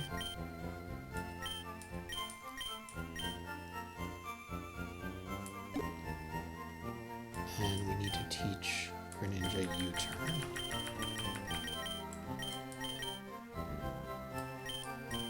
Greninja's moveset will be Dark Pulse, Ice Beam, Surf, and U-turn.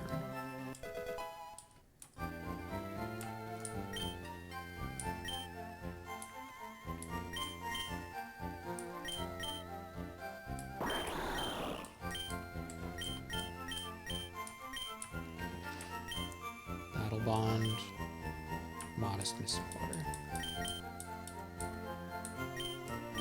And our Houndoom is going to be Timid for plus speed, which again is like a another slight difference from how this battle usually is run. Usually it's plus special attack.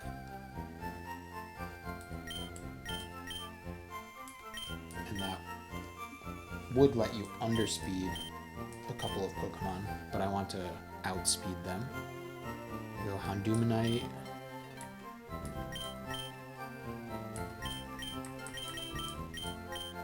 We reteach Fiery Wrath.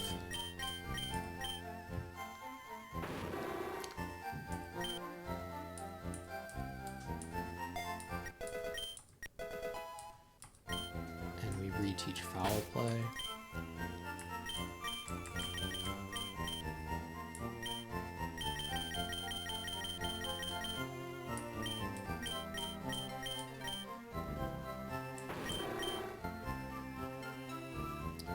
Fire Wrath, Flamethrower, Foul Play, and we reteach Thunderfang.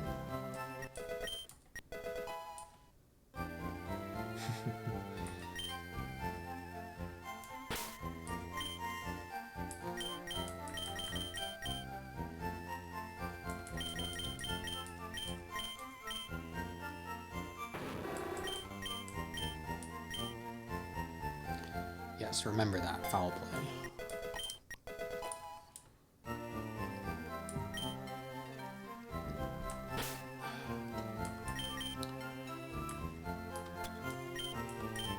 And of course, a Golisopod gets the Focus Sash. The Golisopod item. Alright, let's just quadruple check this. Modest Mystic Water, Battle Bond, Dark Pulse, Ice Beam, Surf, U-turn. Timid, Houndoomnite. We are Unnerve. And we were Early Bird, so we will be Dark Aura when we Mega Evolve. Fire Wrath, Flamethrower, Foul Play, Thunderfang. And then truly the only thing that matters here is the Focus Sash. We are not looking any moves. Yo, that's so long.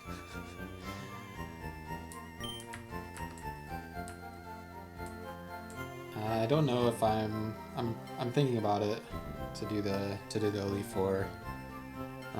It shouldn't take too long to do Victory Road, so I'm thinking about it.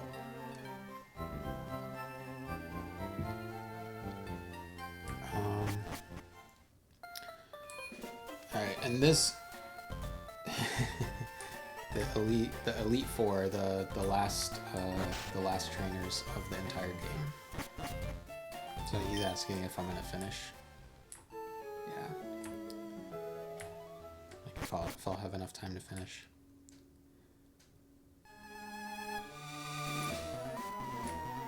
Alright. Wait, I did not see them in chat this whole time.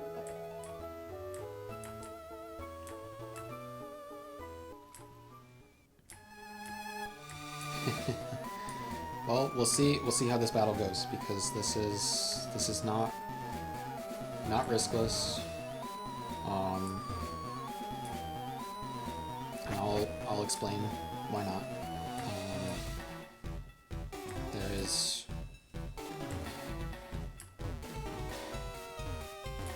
is turn one risk.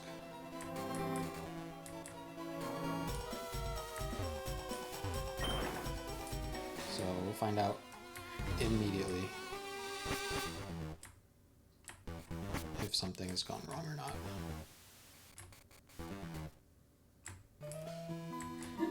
Foul. Yeah, one of the moves is called foul play.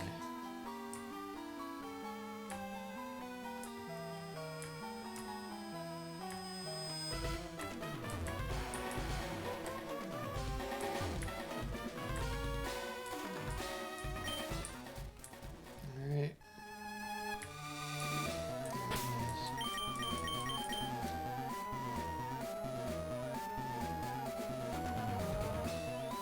And there are so many branching lines in this battle. I think I added them up at one point. There's like 30 different combinations of branches. So we'll see what we get. Lots of them end up being deathless and have riskless endgames. One of them is pretty much an instant wipe. So we'll see.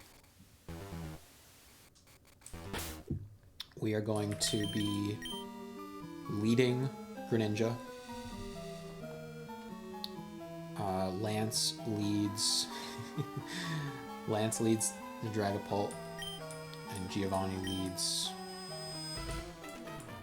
the Spiritomb and the Delphox. Let's do this. Let's go. Let's go.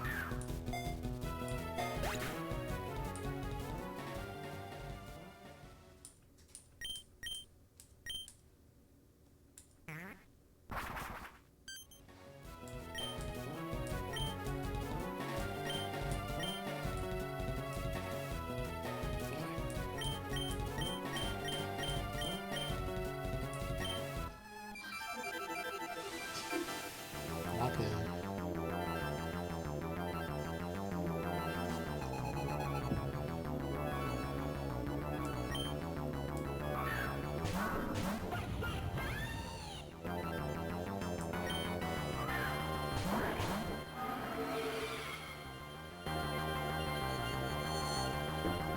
This battle is in permanent psychic terrain, so psychic moves, especially expanding force, are boosted, and no priority attacks.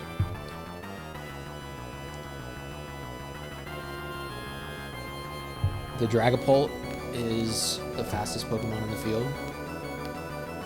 It is not our Pokemon, but we can incentivize what it does. If we click Surf, which we are going to click, it will always attack the Delphox because it will see that we can team up and attack the Delphox. So we're going to click Surf, and Dragapult is going to click Spirit Shackle into Delphox, and we're going to kill the Delphox.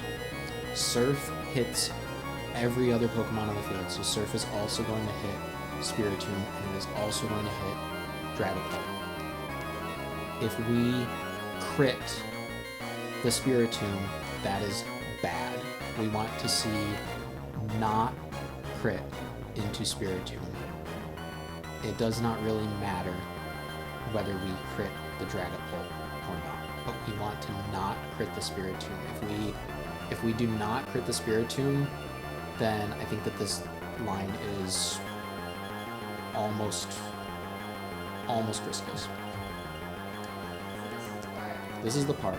The Spiritomb is going to click Will-O-Wisp, and it is going to randomly Will-O-Wisp Greninja or Dragapult here.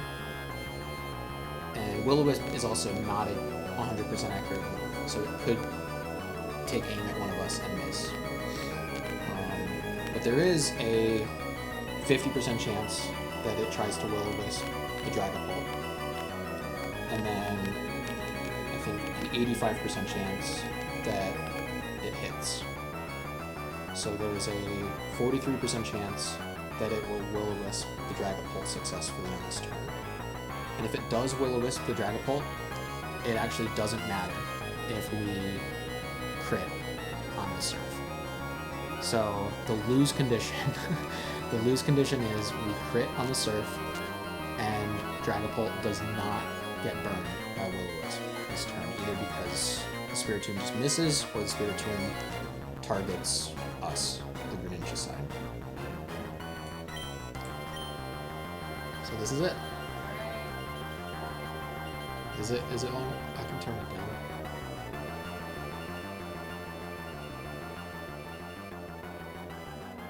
Thanks for the heads up. Maybe that's a little better.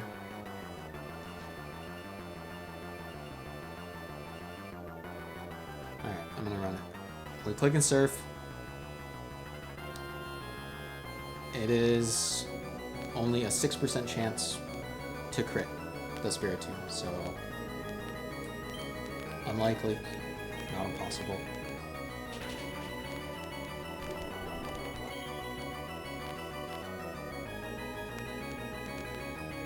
Surf. That kind of looked like a high roll.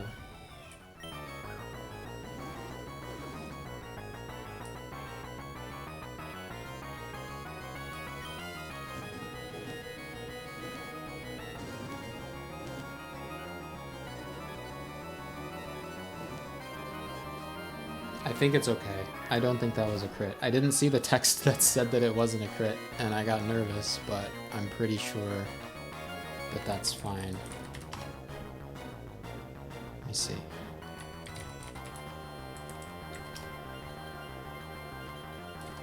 I don't think it was a crit.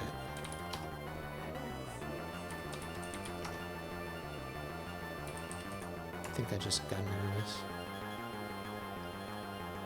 Yeah, it should have done... Yeah, it didn't crit, so I think this is riskless.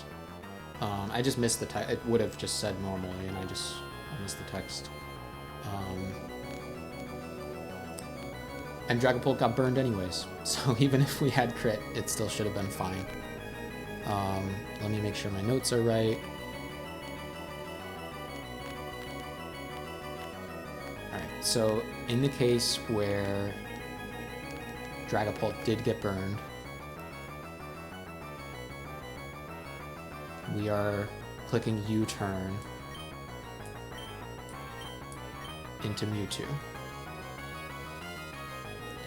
Mewtwo is clicking Expanding Force here because it sees that it kills Dragapult with Expanding Force.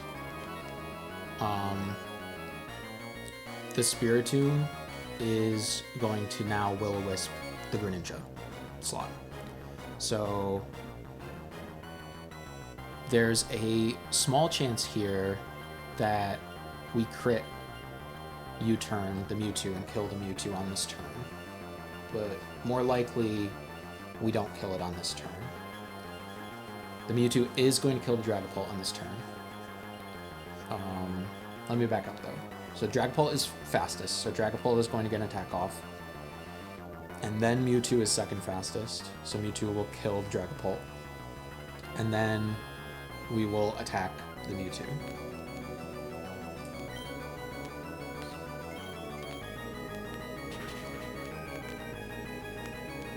And we will switch into Houndoom.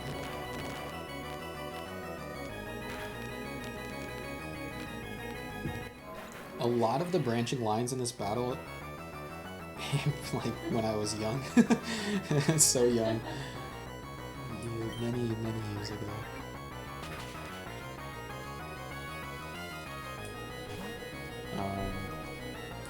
We go into Houndoom, and the Will-O-Wisp is going to not affect us because we're fire type.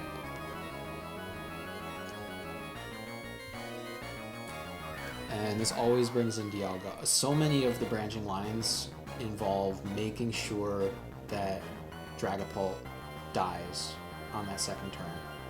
So there are lines where Dragapult doesn't get burned and we actually U-turn the Dragapult to make sure that it dies. And the only scenario where it doesn't die is if it is, or where it where things go sideways is if the Spiritomb got crit. So I think we're in a really good spot right now. Yes. Yes. That's awesome. So the Mewtwo's still alive, and it is Houndoom and Dialga right now. The Mewtwo's the fastest Pokemon right now, and it is clicking Expanding Force. Because the AI really prioritizes clicking spread moves, so even though it doesn't affect Houndoom, because of Houndoom being Dark type, and it doesn't do that much to Dialga, it still is going to prioritize clicking it. We click Fiery Wrath here, which is going to kill the Mewtwo and chip the Spiritomb. And then Dialga is going to kill the Spiritomb. And we are not going to Mega Evolve here. We're going to stay non-Mega Evolved. Because that way, after this turn, we're going to bait in Silvally. Because it is the only Pokemon that is faster. Or it is faster, and we do not have any. We bait it with our moveset. So we kill the Mewtwo, and the Mewtwo's going to do the Mega Evolution.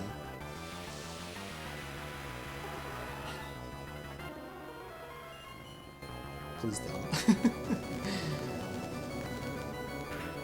Dialga takes out the Spiritomb, and we see Silvally.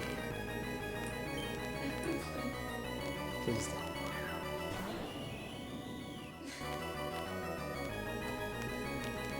Alright. Mega Mewtwo still only wants to Expanding Force. So it is going to click Expanding Force. Silvally is clicking Thunder Wave, annoyingly, into Houndoom.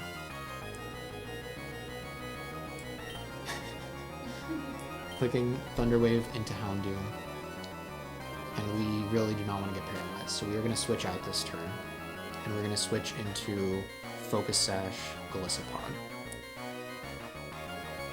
The Expanding Force is going to take Golisopod down to Sash. We're going to get Thunder Waved, and Dialga is going to clutch up and target the Silvally, because that is the mon that it does the highest damage to.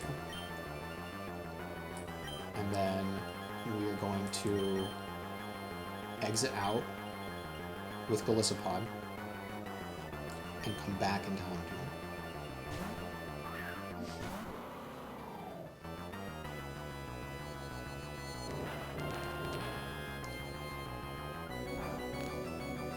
Sash.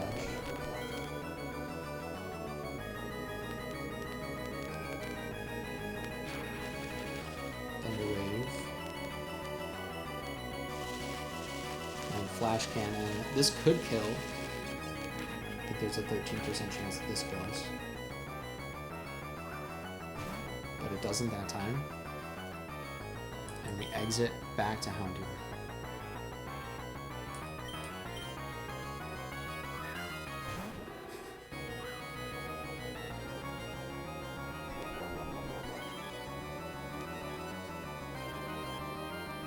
Yes, it is good night. My goodness. We Mega Evolve. Mewtwo is going to get off one more Expanding Force, which cannot kill Dialga because it hasn't gotten enough crits. And Mega Evolving, we get our Mega ability Dark Aura to increase the power of the Dark type moves, and this ensures that we pick up the kill on Silvally. Because Silvally resists this Fiery Wrath.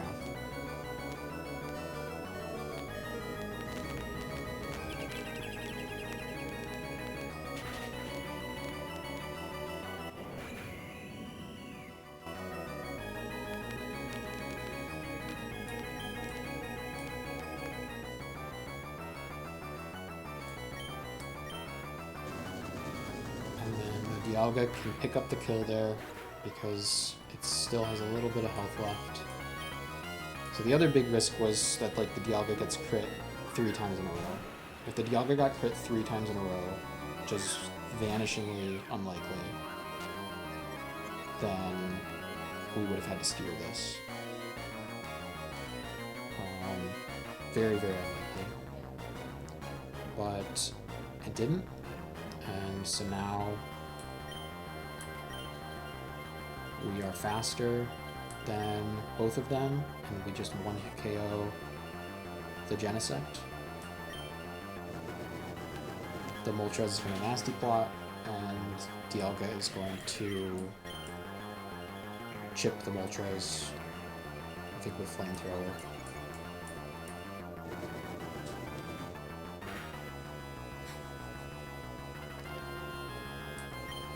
And now it is going to attack.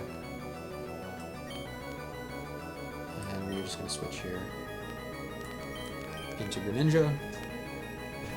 And that is really just to like remove the Dark Aura, because the Dark Aura powers him up as well. So 07's Dialga. And Salamence comes in and is going to outspeed and kill his Moltres for us. And that is it. That is the battle.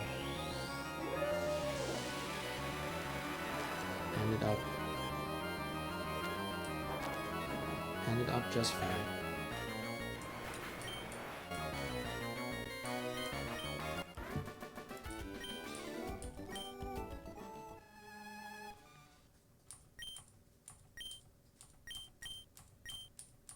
Look at Giovanni holding his little hat, looking stupid. Wait, let us read the text. Oh, sorry. I was nervous. They try to like make up with him. More than just our boss. That's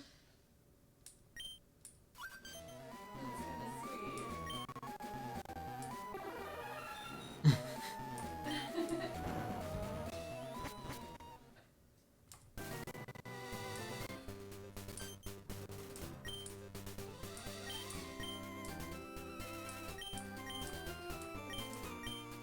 Yeah, sorry for skipping through. There's also so much text in this cutscene.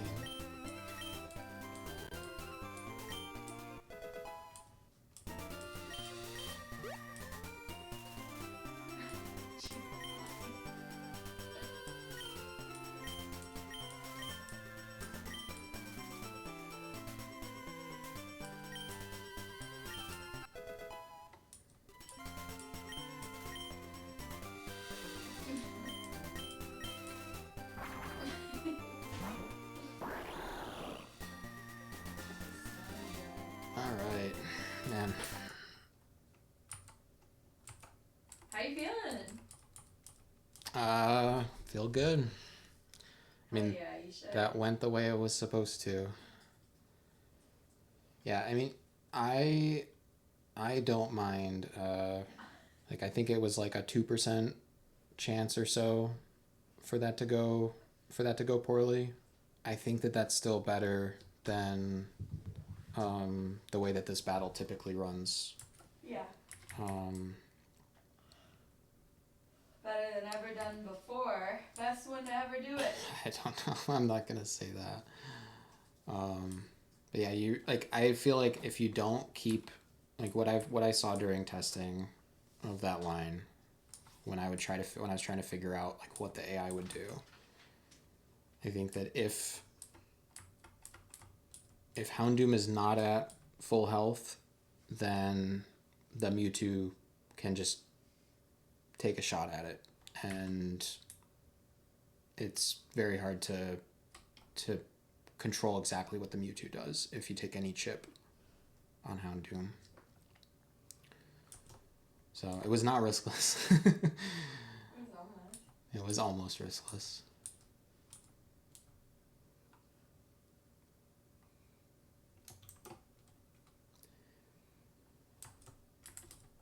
All right. I need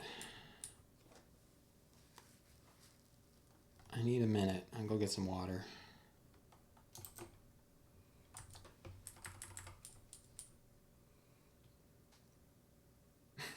How much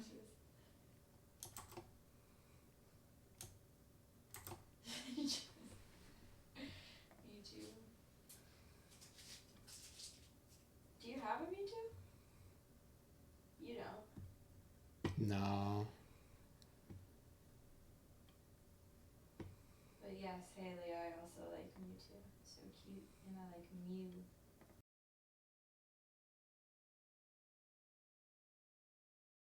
No, I'll be right back. I'm just grab some water.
Oh, did you help?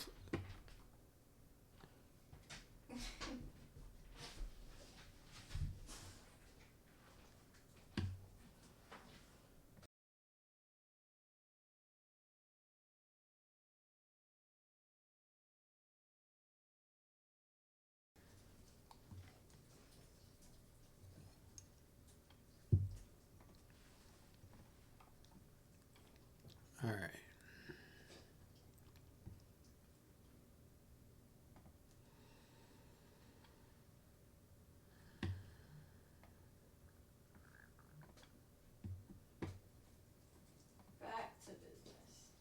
Back to business. Back to work.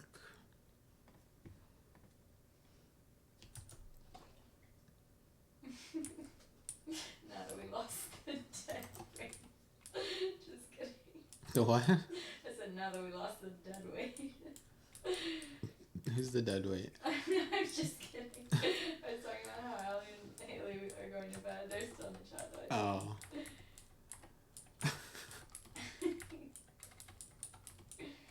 Yeah, no, it's late. That's very fair.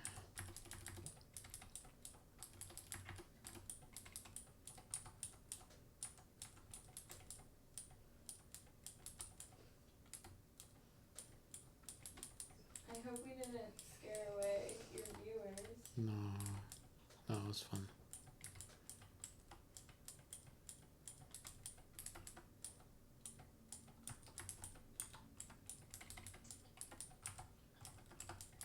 No, nothing to worry about.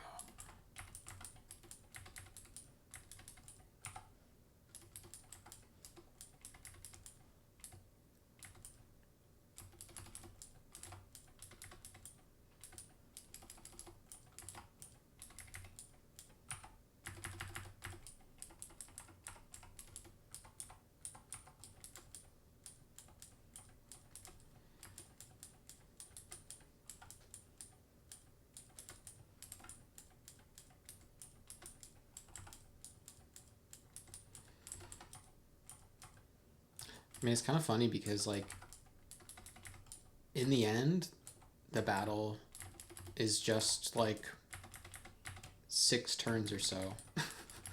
Yeah. And so, like, it's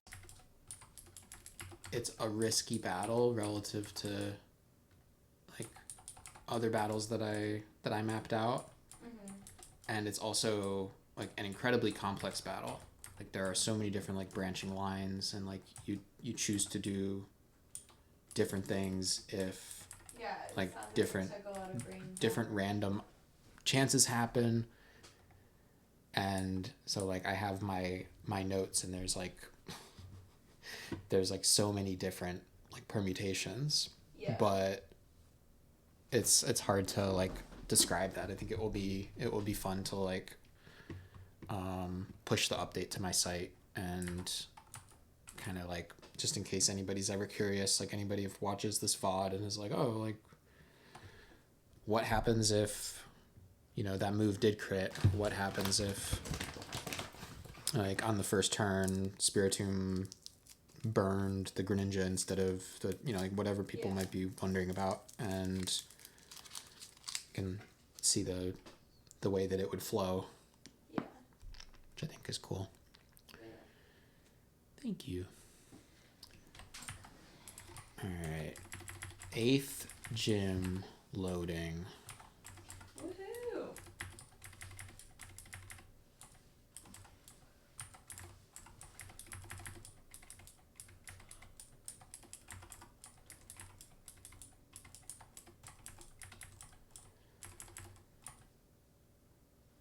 And this one is fun. I like this line.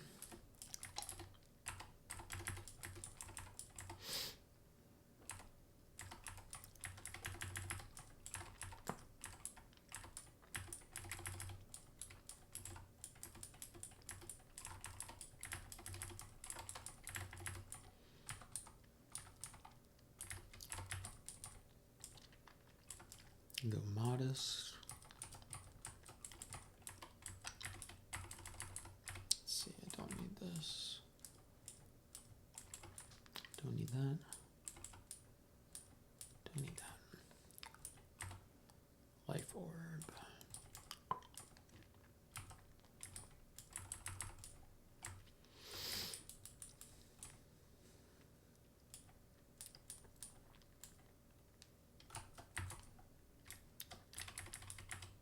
Mystic water.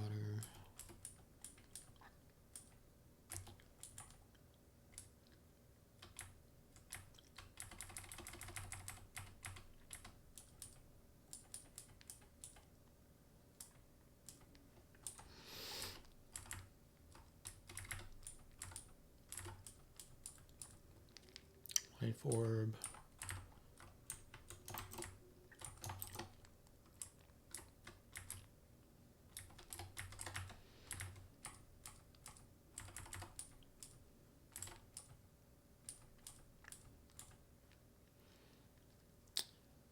We want to forget Earthquake and Superpower.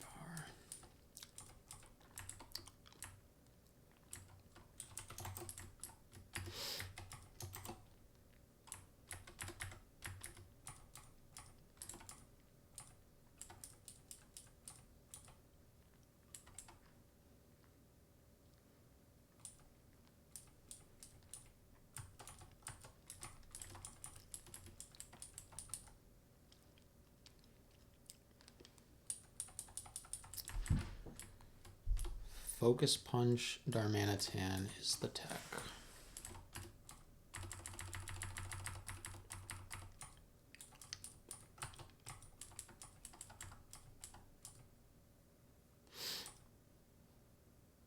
Okay.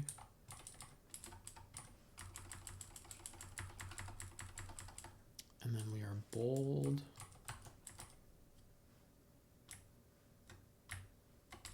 We are Neuroforce.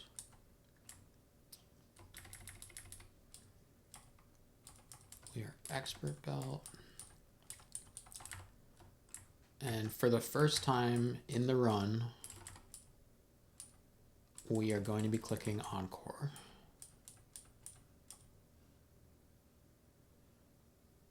which might be the strongest move in the game. But clicking it creates a lot of branching lines, and that is not what I'm about. So I have been getting by without it.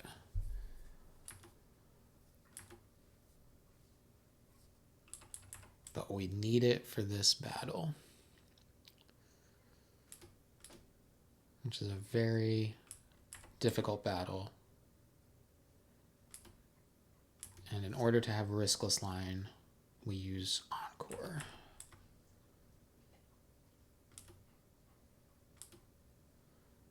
Focus Punch. Yep.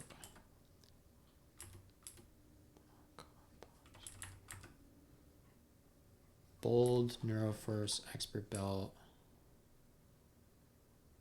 Alright, that's the team.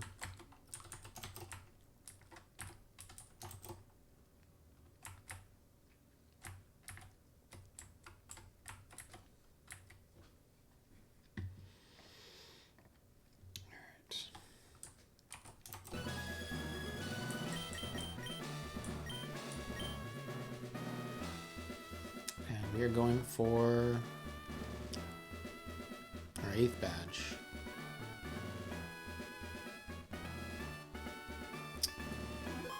Claire is the dragon type leader, and kind of cheap does not allow you to battle her with fairy type Pokemon,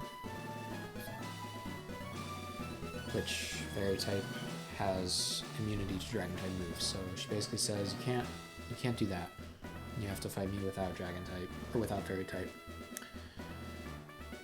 She also has this Shuckle that's super annoying.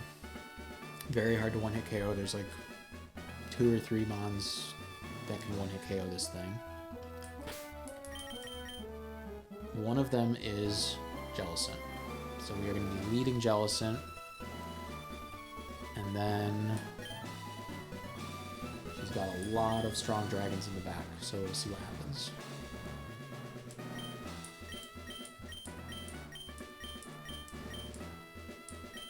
You got this, baby. Thank you, baby.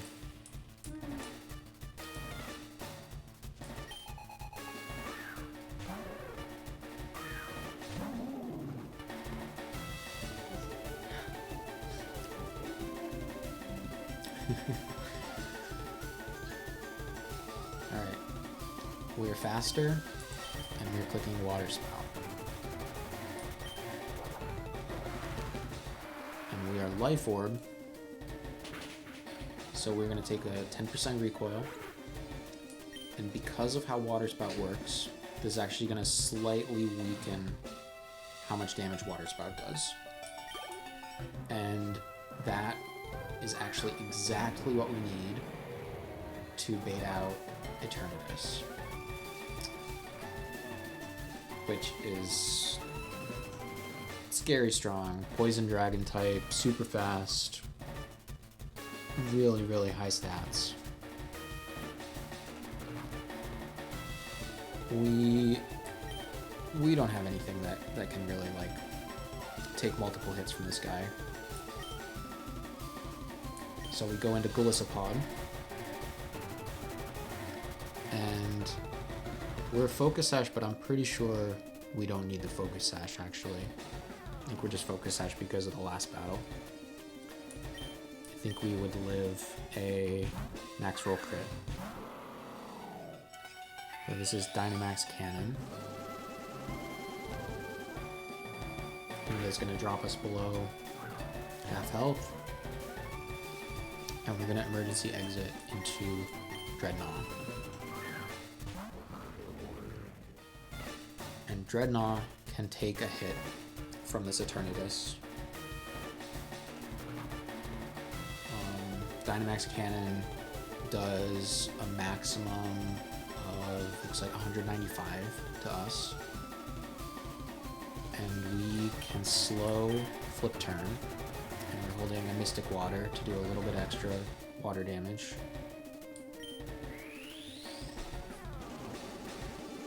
slow flip turn into Darmanitan. We're shell armor, so can't get crit there. Get crit, where you get our crit, but it doesn't matter, we didn't need it. And we go into Darmanitan. And Darmanitan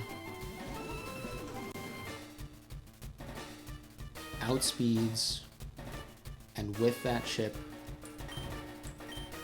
and with the life orb, kills this Eternatus.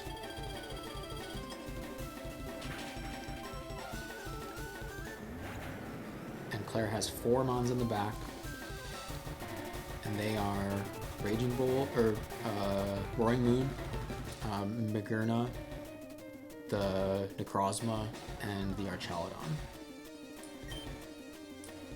And we show fast kills to all 4 of them.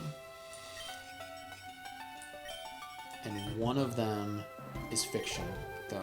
We show a fast kill to Archaludon with Focus Punch, which we would never actually click. It only works if you don't take any damage on the turn that you use it. And so we would never actually click it, but it tricks the AI into thinking that we can kill the Archaludon. So we actually just get Roaring Moon to come in and get one tapped by Icicle Crash. And we take more Life Orb, and then Magearna comes in and gets one tapped by Flare Blitz.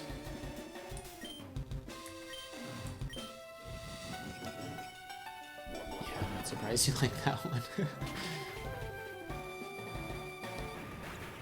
Gets one tapped by Flare Blitz. Take a lot of recoil. Necrozma comes in its base form. And actually sees, the AI would see that it dies to Flare Blitz, its base form, but it is going to transform into a different dragon type, and it still gets one tapped, but by Icicle Crash. So we click Icicle Crash, even though it is not very effective against the base type, against the base form, it is going to transform, and then it will become super effective.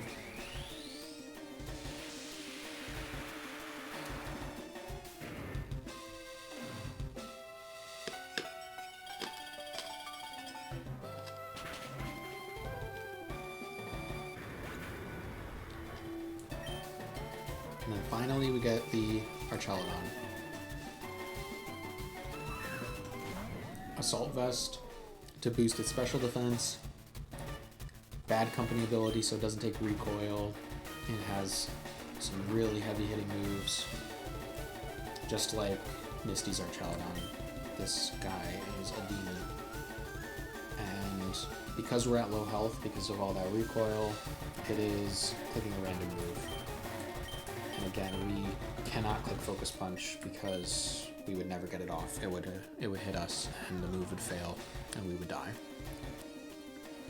So we are switching to Berserker on a random move. Body Press would do the most damage to us, but it would still only do about half of our health.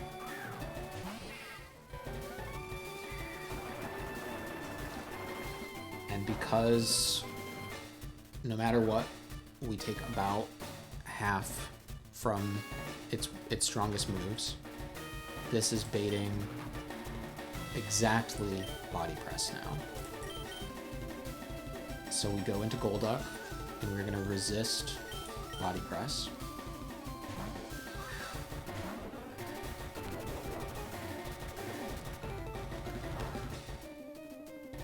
And then, I love this tech. We Encore.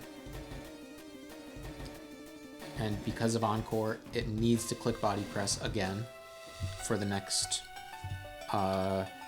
3 turns, including this one. It's locked into the move. And because it's the only Pokemon left, it can't even switch out to run away from that effect. So it is just forced to click Body Press. first encore of the run. And body press, even a crit is not ideal, but we are okay to take crits. We me first. We're faster than it still, so we steal the body press. And our Chaladon is weak to fighting type moves, so this is going to do quite a bit to it.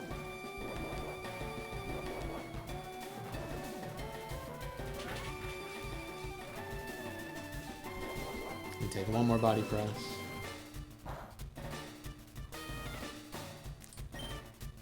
And then we me first to steal body press one last time and kill the Archalodon.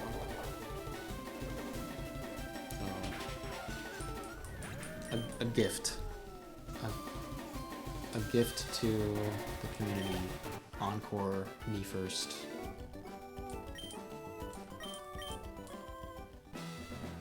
A very fun way to end that line. Encore the me first. Yeah.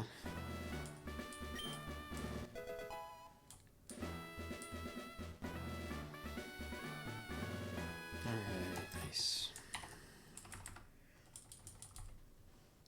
Yay, good job. Thank you. You got all the badges. That's great. Got all the How do you badges. feel? Feel good.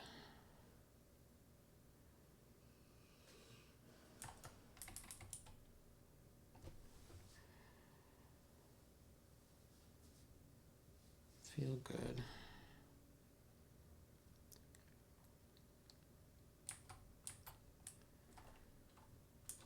Alright, we go get our last couple of encounters.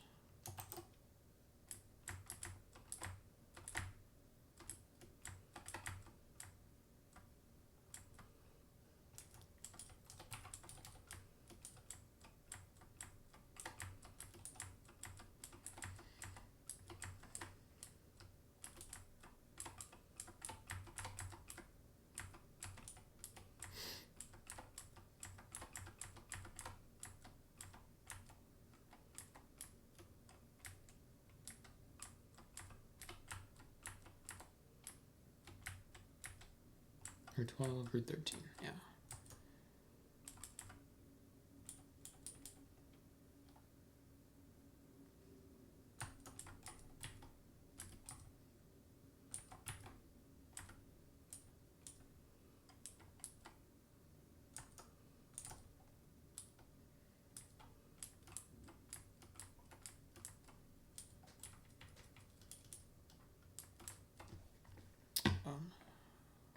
Jam a little bit more. Where are you going? There is a 10% chance of Buizel here. And we just get to keep, I mean, oh, look at that. Wait, where? Oh, a shiny. It's shiny, well, we can catch that.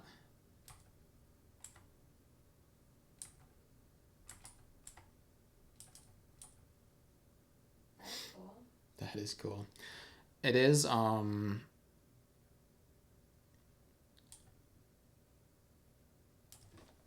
think I do have an item that slightly increases the chances of shinies. Where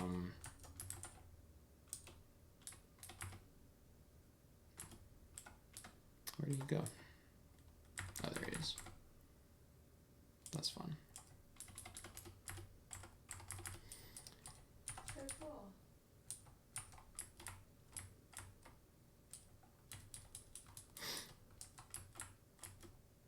There's a Buizel.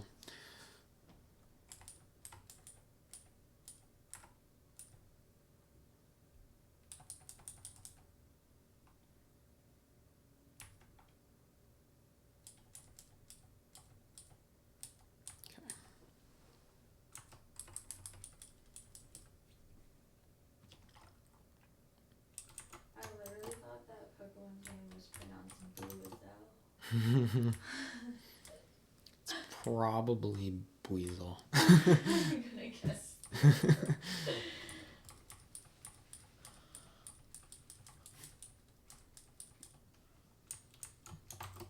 Alright.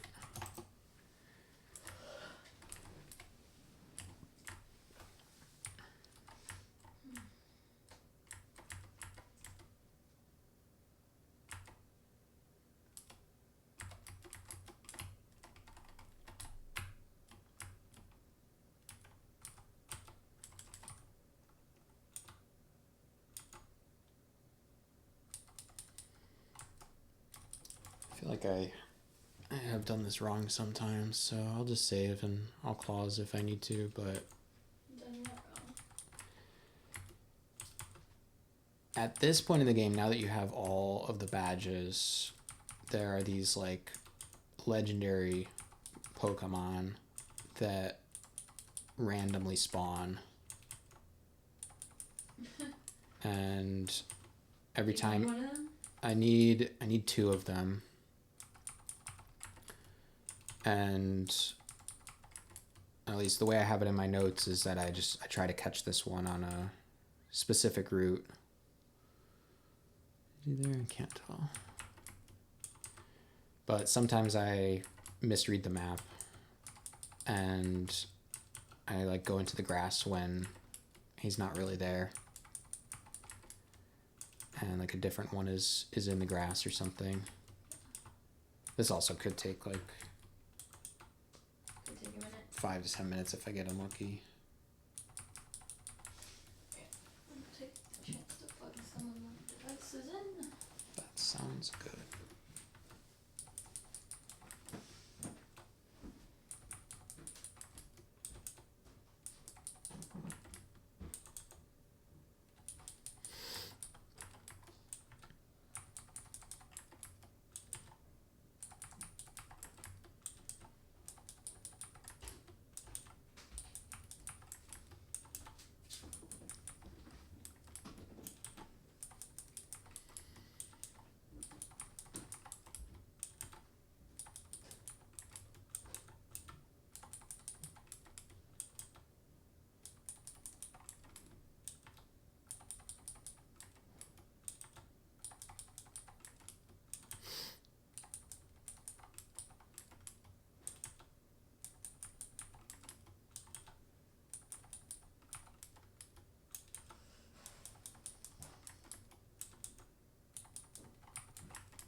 There he is.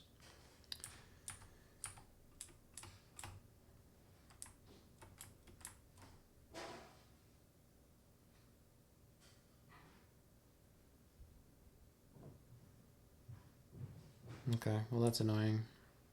I mean, I have other routes, so I'll just go catch him on another route. What routes did I stop catching on?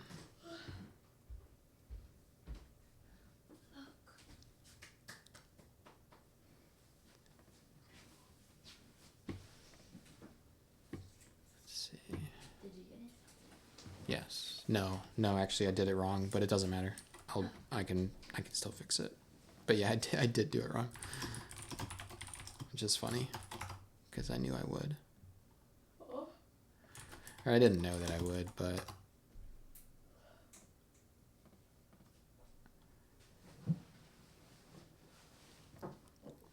You gotta believe. yeah, there's still a bunch of routes that I could catch this on. You just gotta believe. Let's see.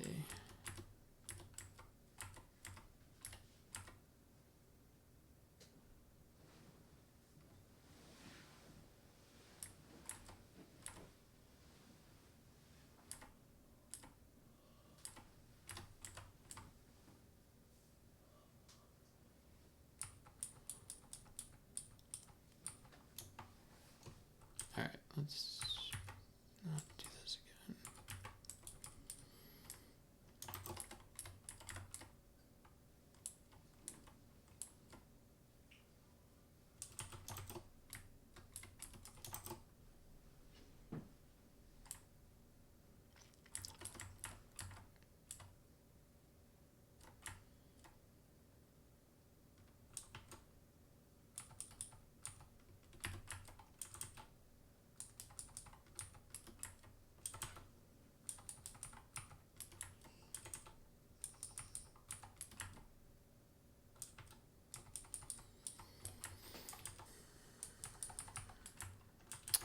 patient.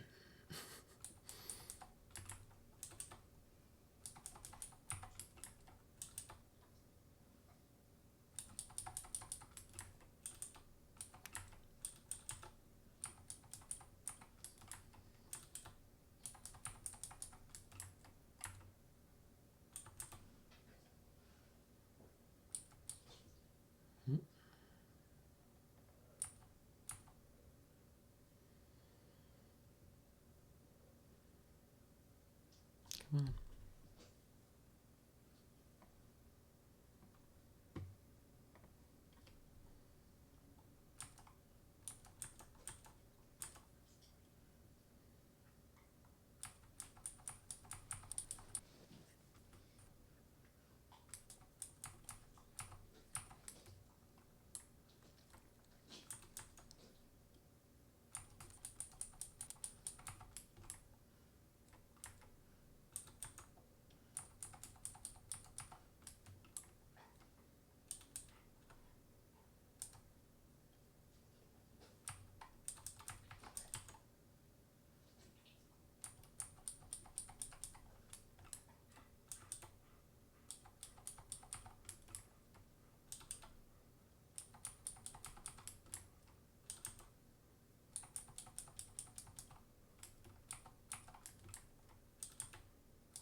I mean, I think people actually usually just kind of bend the rules on this part, and that's very understandable, because otherwise it just does feel tedious.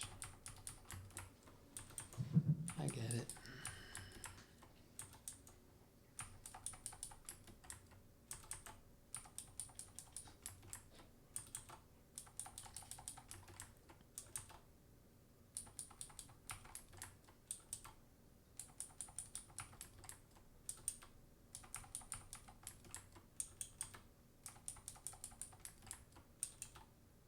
There he is. All right.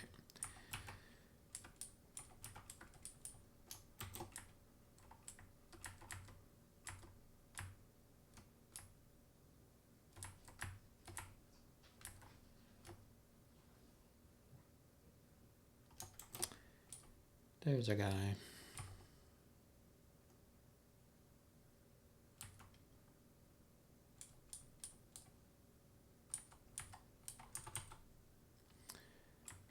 And then we go down here.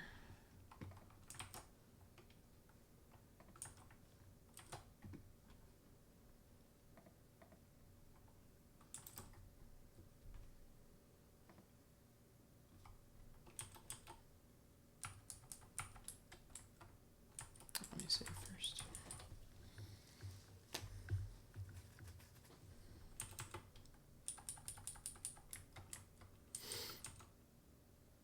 Oh, there he is. All right, cool.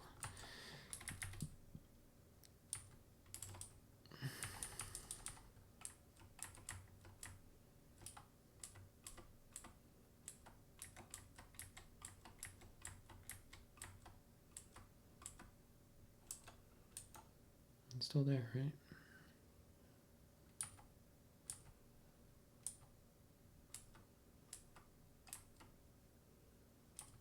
There you are.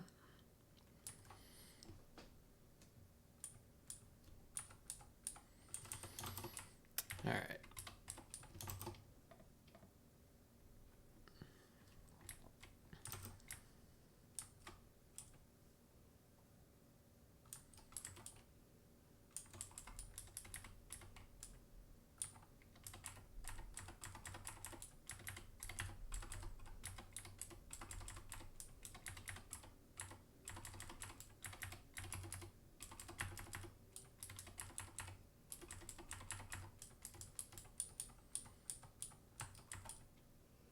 are you getting right now?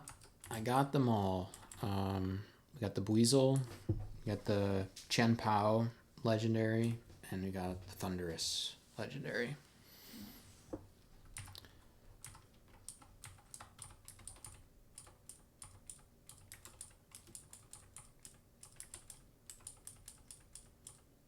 Actually, I think I need to save one more time.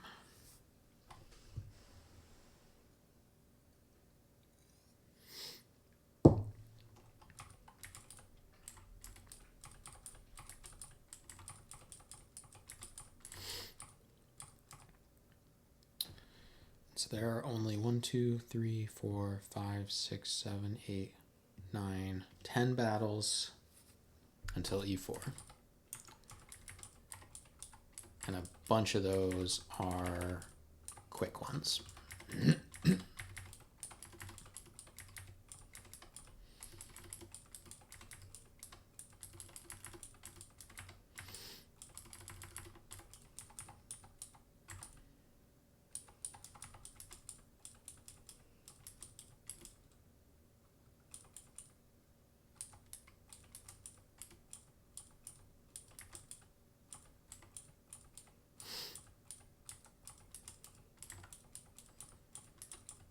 Just have to make sure there are no mistakes. Yes. Though again, if I make a mistake, then so be it. Just take them all again.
We go you.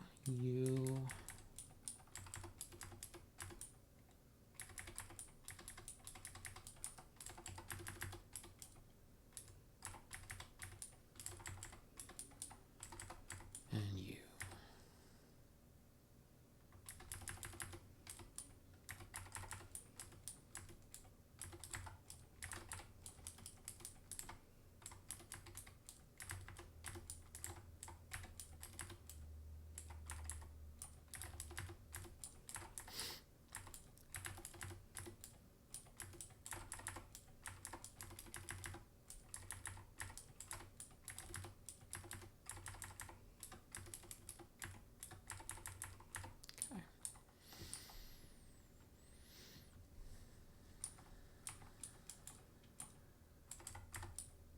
Jolly.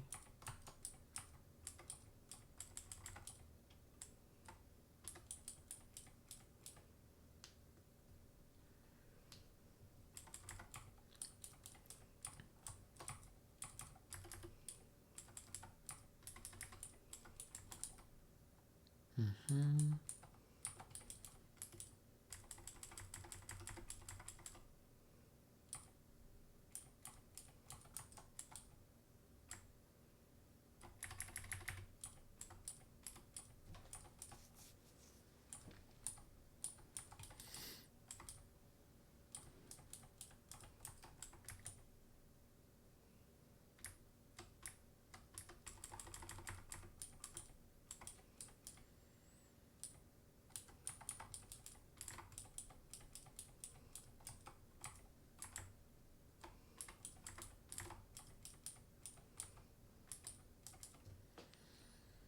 Okay.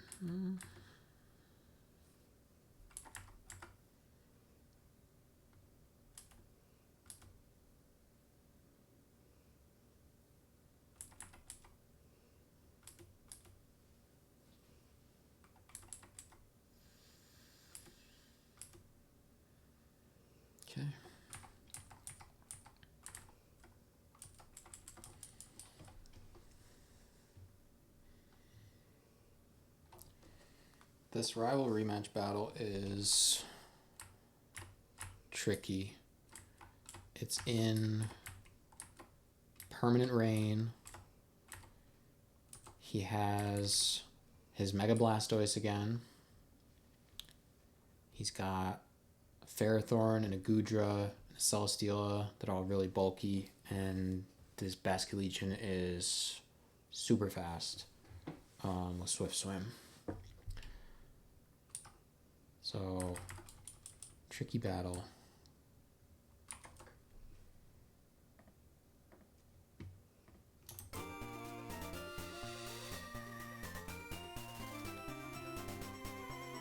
This is the second to last boss battle out of the remaining battles.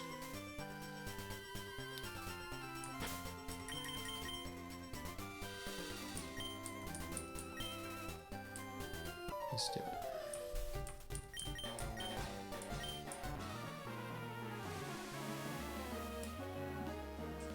Let's go.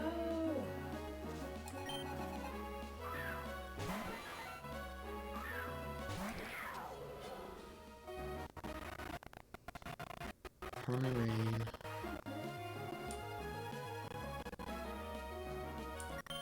Doubles the chances of secondary effects, which is fine. Nothing new to us. Qianpao is faster than the Zapdos. Kills with Icicle Crash. Does not make contact, so we do not have to worry about static. And then we always bait Basculegion. Since it's faster than us, we don't do enough damage to it with Sucker Punch, so it's not worried about us killing it. And it only sees a fast kill with Wave Crash, not Flip Turn. So it always clicks Wave Crash here.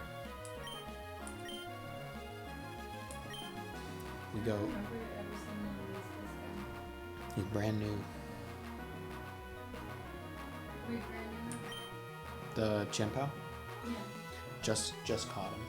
Oh, but yeah, I've never seen you practice it. Yeah, this part of the game goes by pretty quick. Yeah. So this is always Wave Crash. And we resist this, but if it crits, it still does like 94% of our HP bar because it's in the rain. So rain boosted, big base power, and Meowscarada is not particularly bulky.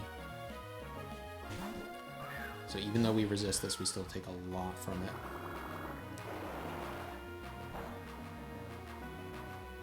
Yeah, that's a lot.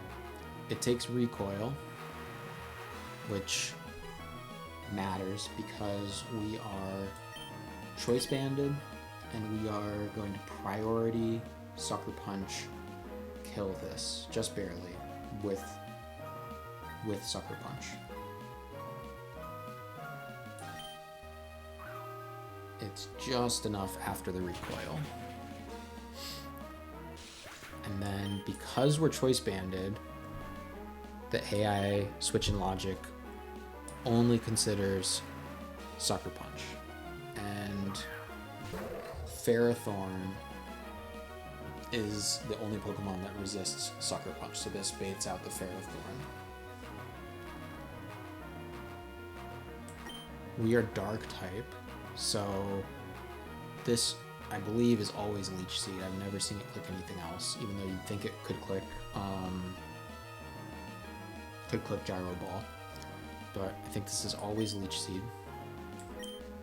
And we go into Ceruledge.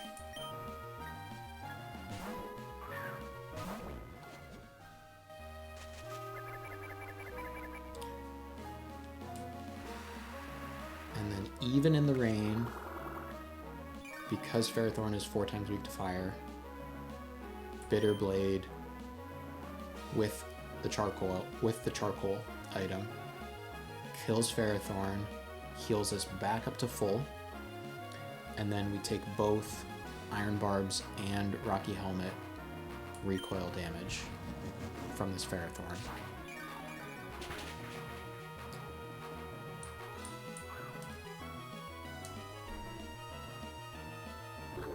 Which should put us at 170 always.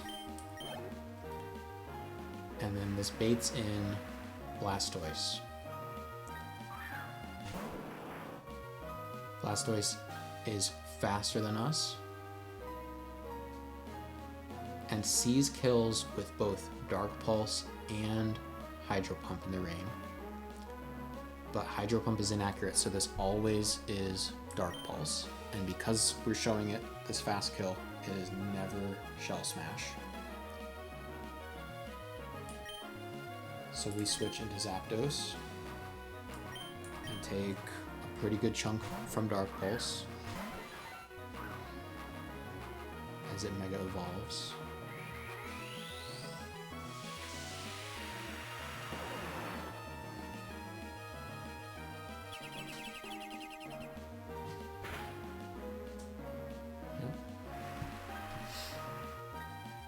And then we are Choice Scarfed.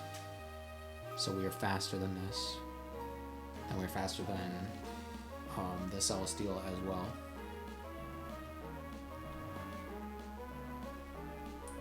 And we Bolt Beak to kill this.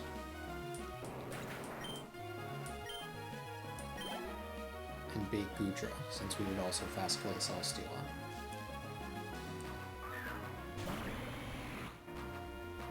And Goodra, I think it might depend on my HP, but I think Goodra sees kills with both Ice Beam and Hydro Pump here. But it's the same situation as the Blastoise.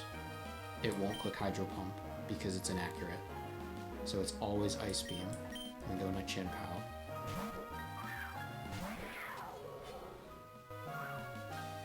On the Ice Beam.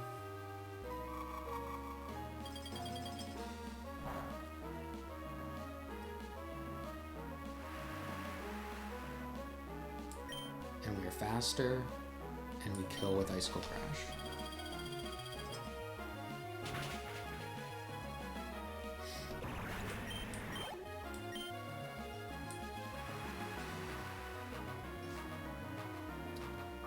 And last mon is Celesteela. This is either automatized to boost its speed, or it could be Iron Head. We go back into Zapdos one last time.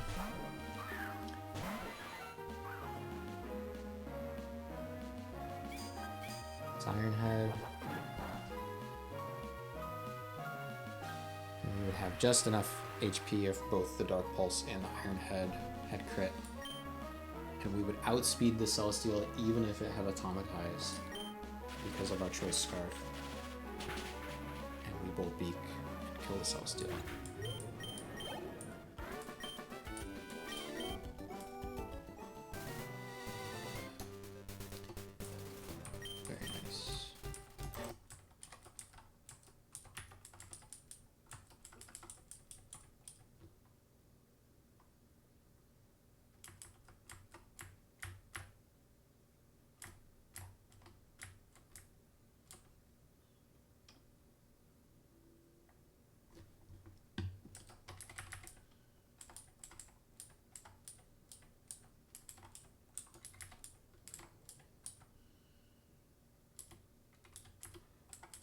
And that is a series wrap on Ceruledge.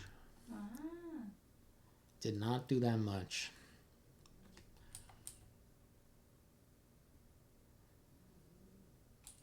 Just fine. We didn't really need him to do that much.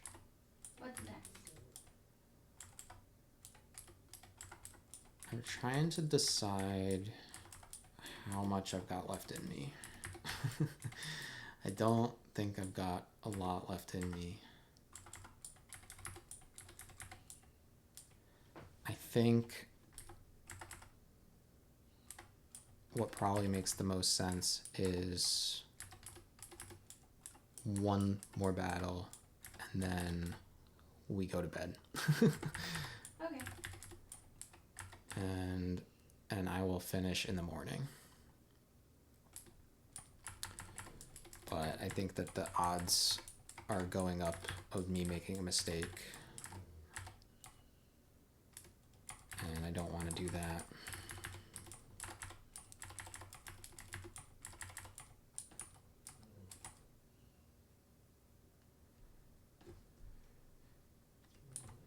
So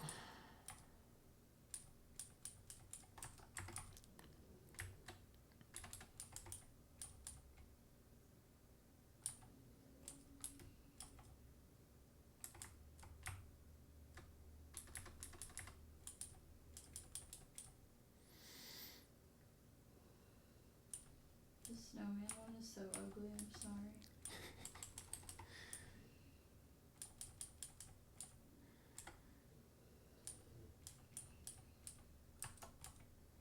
yeah, he's a weird looking one.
Water absorb.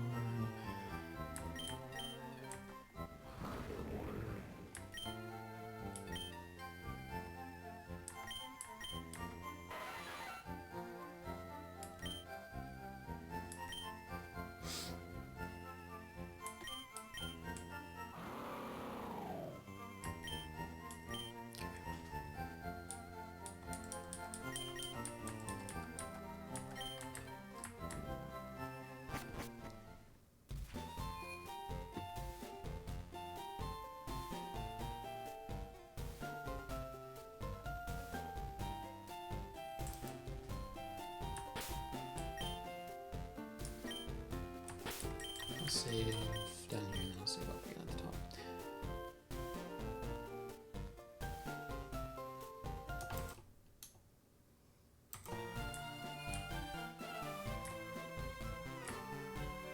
Alright. This is what I would definitely consider this the last boss level battle before the Elite Four. The remaining 8 battles after this one before the Elite Four are not difficult. So this is the last like rival type battle that that you have to do for the Elite Four. And it is a really tough battle. There is a weird battle effect during the battle called Swamp. And in the swamp, my Pokemon are all, I want to say, a quarter as fast as they are normally.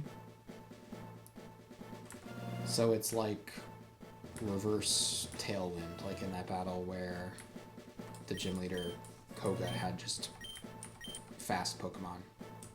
In this battle, I have slow Pokemon. And so same kind of big challenge of, like, the Ursaluna is really scary. Honestly, like, the rest of the Pokemon, Chien-Pao just kind of handles. This is the main reason why I catch Chien-Pao, because he just kind of dummies this battle, but it's still tough, and just because of the swamp effect, you need like 3 Pokemon to work together to take down the Ursaluna. I'm just gonna scroll one more time because I know I'm tired.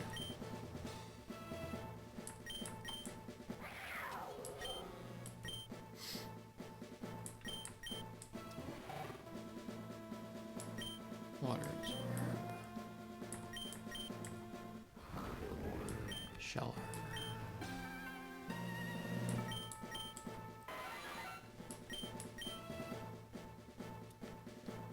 The chilling berry.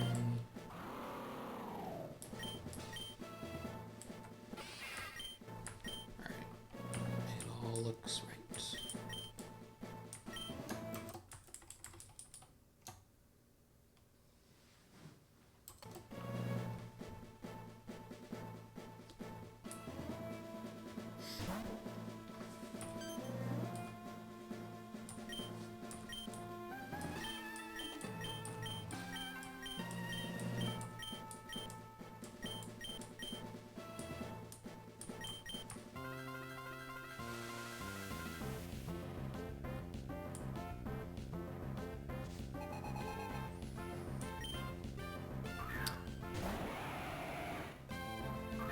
Tyrantrum lead and swamp effect quarters our speed. With Berserker, we cannot get crit here. We are baiting close combat, so it is going to lower its own defenses. And we're going to slow U-turn out.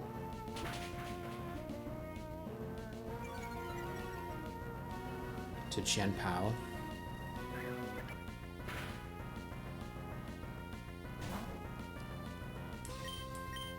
And then Chien-Pao, thanks to that -1 defense,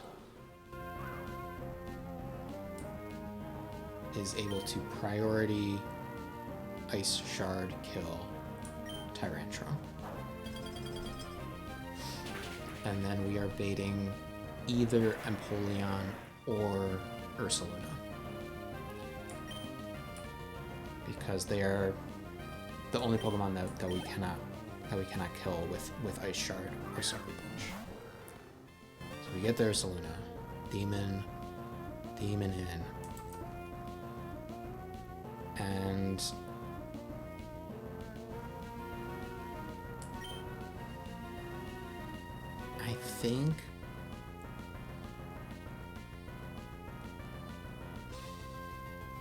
I think this is either Blood Moon or Aura Sphere. We go into Dreadnought, and we are Assault Vest to boost our special defense, and we are Shell Armor, so we cannot get crit. And that was almost a max roll, but from here, it only sees that it can kill with Earth Power. So this is always Earth Power. We can go into Zapdos.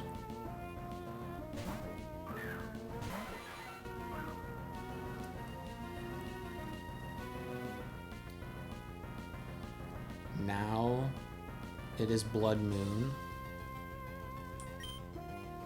We're chillin', Barry. We're chillin'.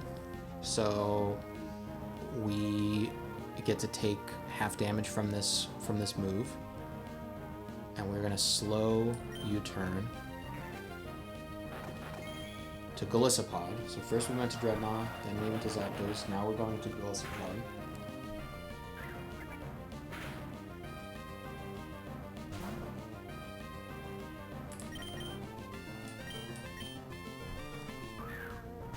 And the Ursaluna cannot use Blood Moon twice in a row. So now its highest damaging move is Hyper Voice. And Hyper Voice, very nicely, is going to emergency exit us out. So we're going to do a liquidation for some more chip. Nice crit. We never die to that. We do some chip. We go back into Chien-Pao. And from here, we are able to priority kill with Ice Shard. Demon down. And then this baits in the Empoleon, which is much cleaner to deal with.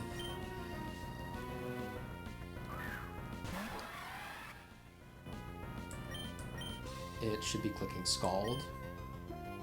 So we go into Lantern for Water Absorb.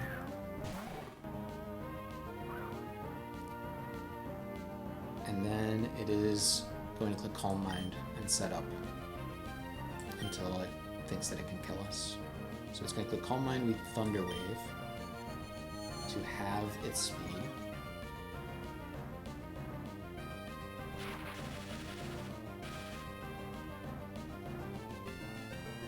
And it's going to Calm Mind again. It's at +2 special defense. We still do a pretty nice little chip with Volt Switch.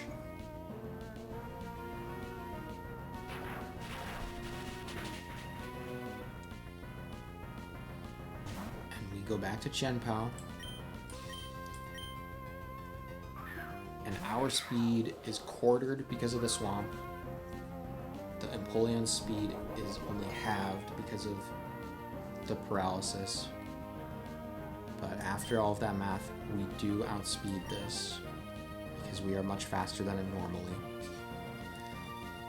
And we kill this with Sacred Sword.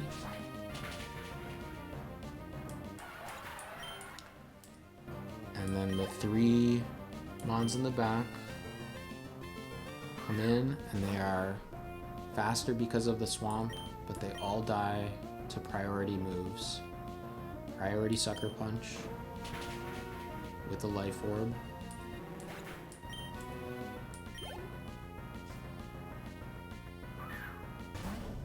Priority Ice Shard. 4 times super effective into Landorus.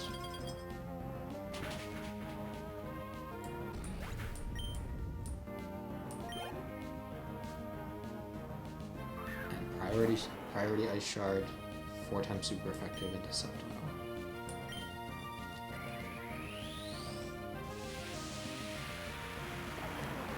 And that's Brendan, and we are at Victory Road. Officially.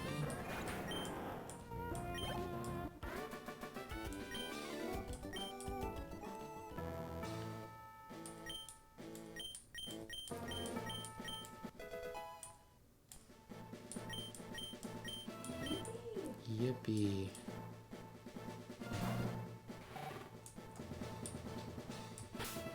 And the level cap is at 85, and it is going to stay there. Wow. This is it. We will see you all tomorrow. We will see you tomorrow. I'm gonna level everybody up, and then we can end it there and get some sleep.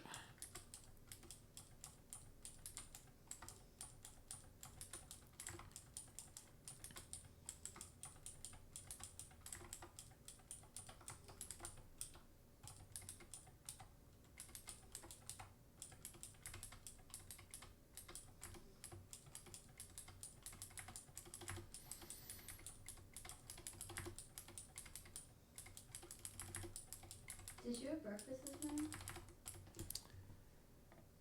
Yes, I did.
Is that the ice machine that usually makes that noise?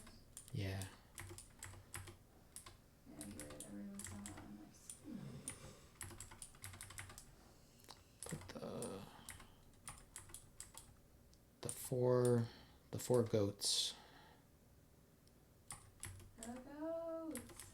in the team for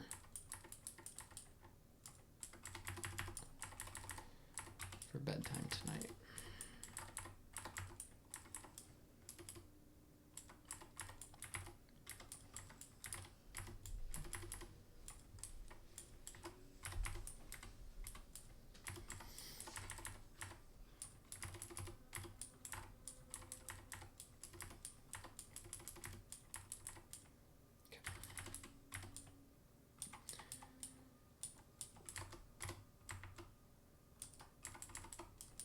So who's your party going into the Elite Four?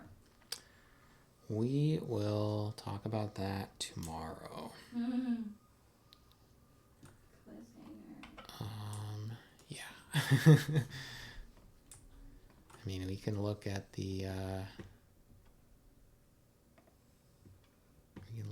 at where we're at right now.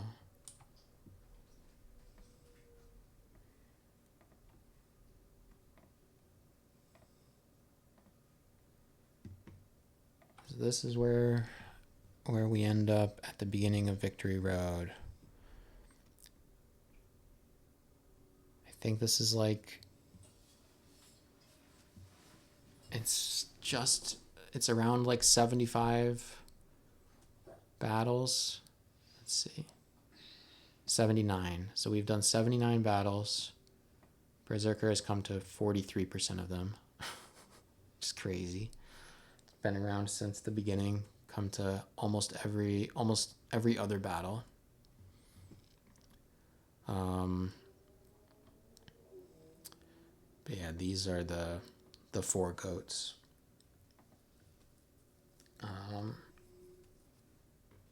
Like Meowscarada, so many frags.